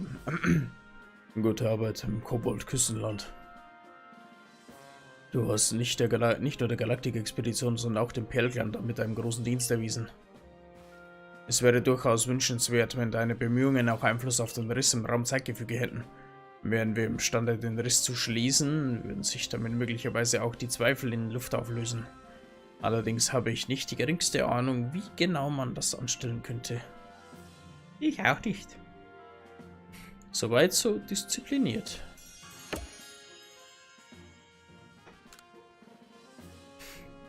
Jetzt kriegen wir bestimmt das neue Gebiet noch freigeschaltet.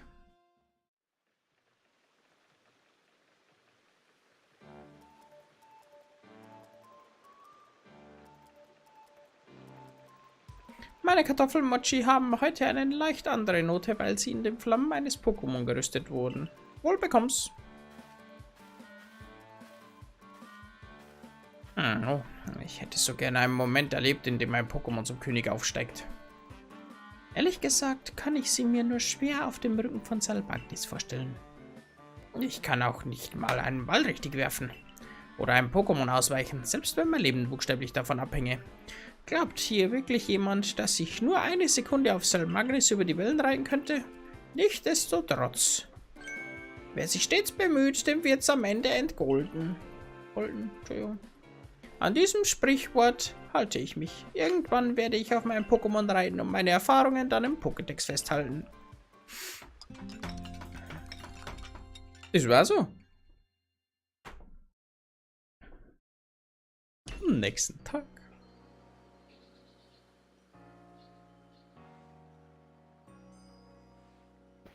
Das war die. Oh, wer ist denn das jetzt? Ah, bist denn du für ein Fertiger? Warte mal. Das war ein Piraka. Ich wünsche dir einen guten Morgen, vom Himmel herabgefallener. Der Boss der Galaktik-Expedition, den Boku, möchte, dass du sein Büro aufsuchst.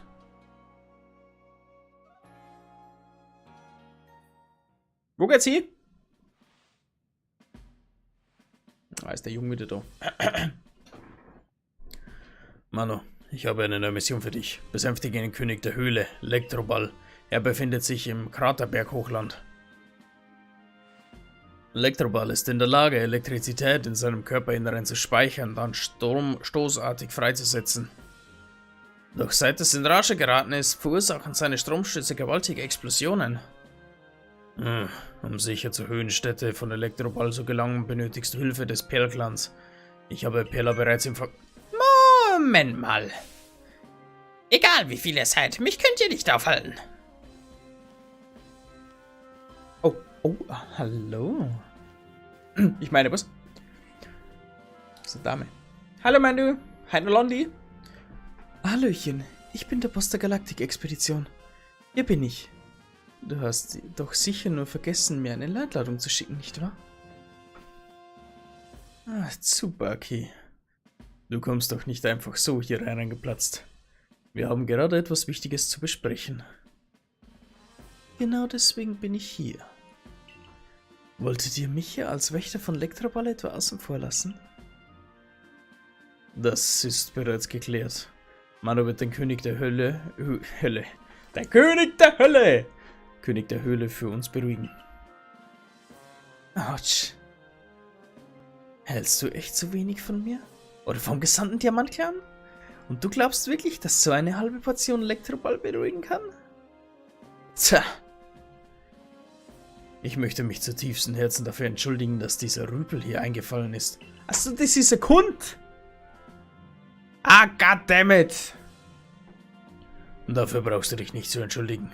Wächter Tsubaki ist einfach so stark, dass selbst ein gut trainierter Sicherheitstrupp ihn nicht aufhalten kann. Allerdings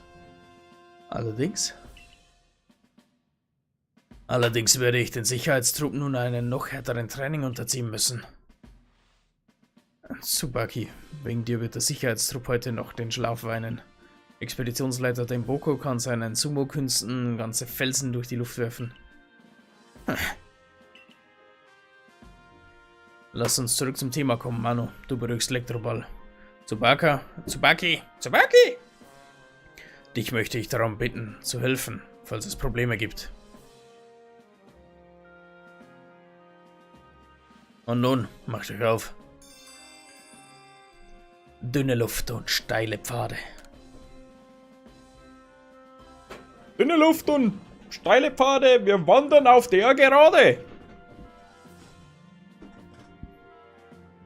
Tsubaki, du solltest die Galaktik-Expedition oder zumindest Mano auf keinen Fall unterschätzen. Sieh nur zu.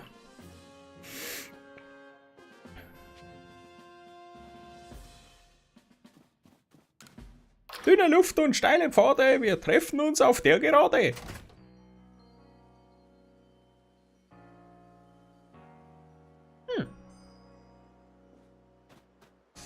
Nein, da war noch nicht. So Snipe für mich. Hallo?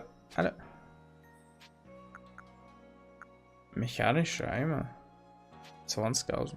Guck mal, was das ist, kauf mal. Dieses Item steckt voller seltsamer Mechanismen, deren Funktionsweise unbekannt ist. Solltest du das Rätsel dieses Apparats lösen, wirst du sicher mit einem Preis belohnt, der nicht in Zahlen zu fassen ist. Die Lieferung in dein Quartier ist übrigens mit inbegriffen. Pokeballs-Set? Ja, nehmen wir mit. 30 Pokebälle, okay, ist klar. Was hast du so? Ein Haferkraut. Alles klar.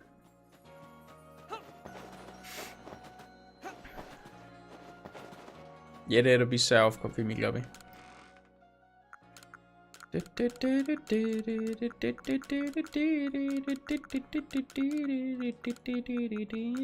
Inventar ausleeren. Inventar ausleeren. Die nehmen wir wieder mit. Und ich auch. Und dann haben wir wieder sortieren. Und dann schaut es wieder schön aus. So, da möchte ich ein paar Pokémon freilassen. Weil wir ziemlich voll sind. Na, da können mehrere freilassen. Das war X.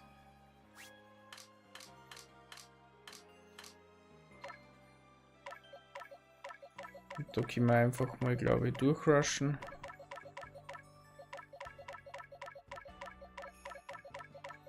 Da brauchen wir soweit, glaube ich, nichts mehr.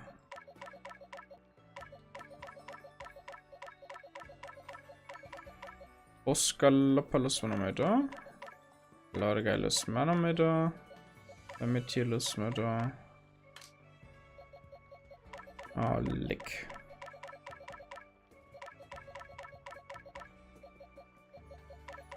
Antivivi lassen wir mal da. Das war noch zum Entwickeln. Genau, DSA. Und das höher gelevelte Roselia.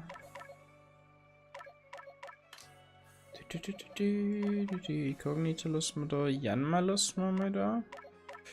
Georock lassen wir uns was da. Aber da kann man später noch mehr. Hippopotas lassen wir da. Alpolo lassen wir da. Luxio.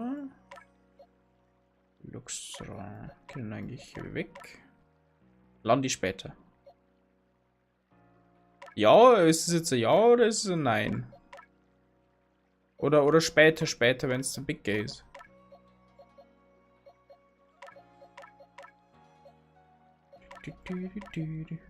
Ja. Okay. Machen wir. Schlupp halt mal, Pamplon, Bammeling, geh weg. Oh nein, das ist Boss, das halt mal. Weg. Ah, eins gehalten wir uns. Gummi kann weg. Sind alles männliche. Geh weg. Halt mal, geh weg. Er schreibt Rauchen. Mein Freund schreibt Rauchen. Bent aber sowieso in 5 Minuten.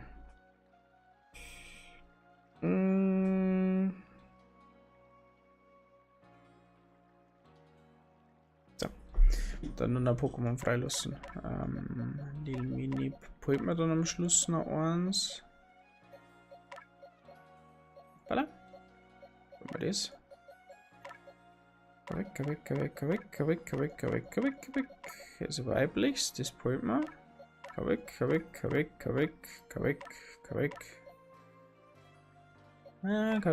weg. Burmi. Charmian, lassen wir noch was da. 36, das ist der 6. Griffel, das wir haben. Geh weg. Weg. Bleibt weg. Kann man es da lassen. Weg.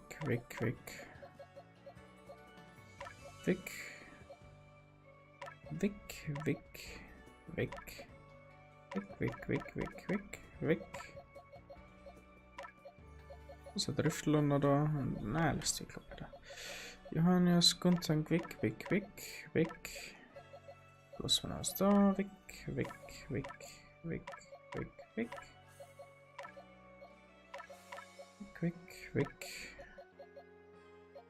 Die Puppe lassen wir. Gerade ist auch nicht auch weg, weil ich habe 2. Shalillos Chaos weg. Togepi weg. Remoraid weg. Ding weg. Lassen wir da. Lassen wir Togepi da fällt mir gerade. Shalillos kann weg. Weg.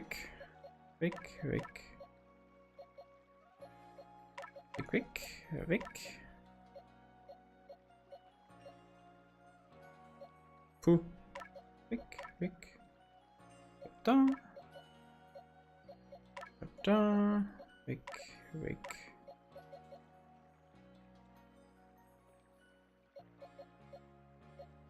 So. Freilassen. Jupp.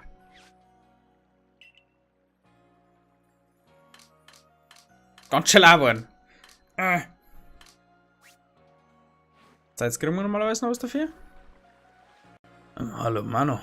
Die Pokémon, die du freigelassen hast, haben dir ein kleines Geschenk hinterlassen. Wärst du so lieb, es anzunehmen? 85 Säckchen Leistungskies, 65 Säckchen Leistungssand und 15 Leistungssteine. Und einen Leistungsfels. Haha!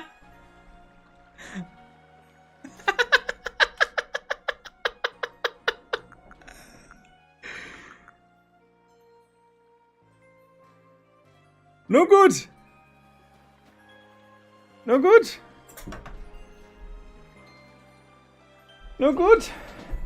Kinders, mit der Arsch. Kinders, das war's mit dem heutigen Stream von Pokémon. Es war mir eine Freude, dass Sie dabei waren. Mir hat es wieder mal ganz viel Spaß gemacht, ich hoffe, gell? Wir brechen dann in der nächsten Folge ins unendliche Hochland auf und dann schauen wir da ein bisschen rum. Genau. Bis dahin wünsche ich euch eine wunderschöne Restwoche. Wir sehen uns dann wieder am Donnerstag nächste Woche, wenn es gut läuft. Bis dahin wünsche ich euch eine wunderschöne Zeit. Man sieht sich. Arrivederci und ciao.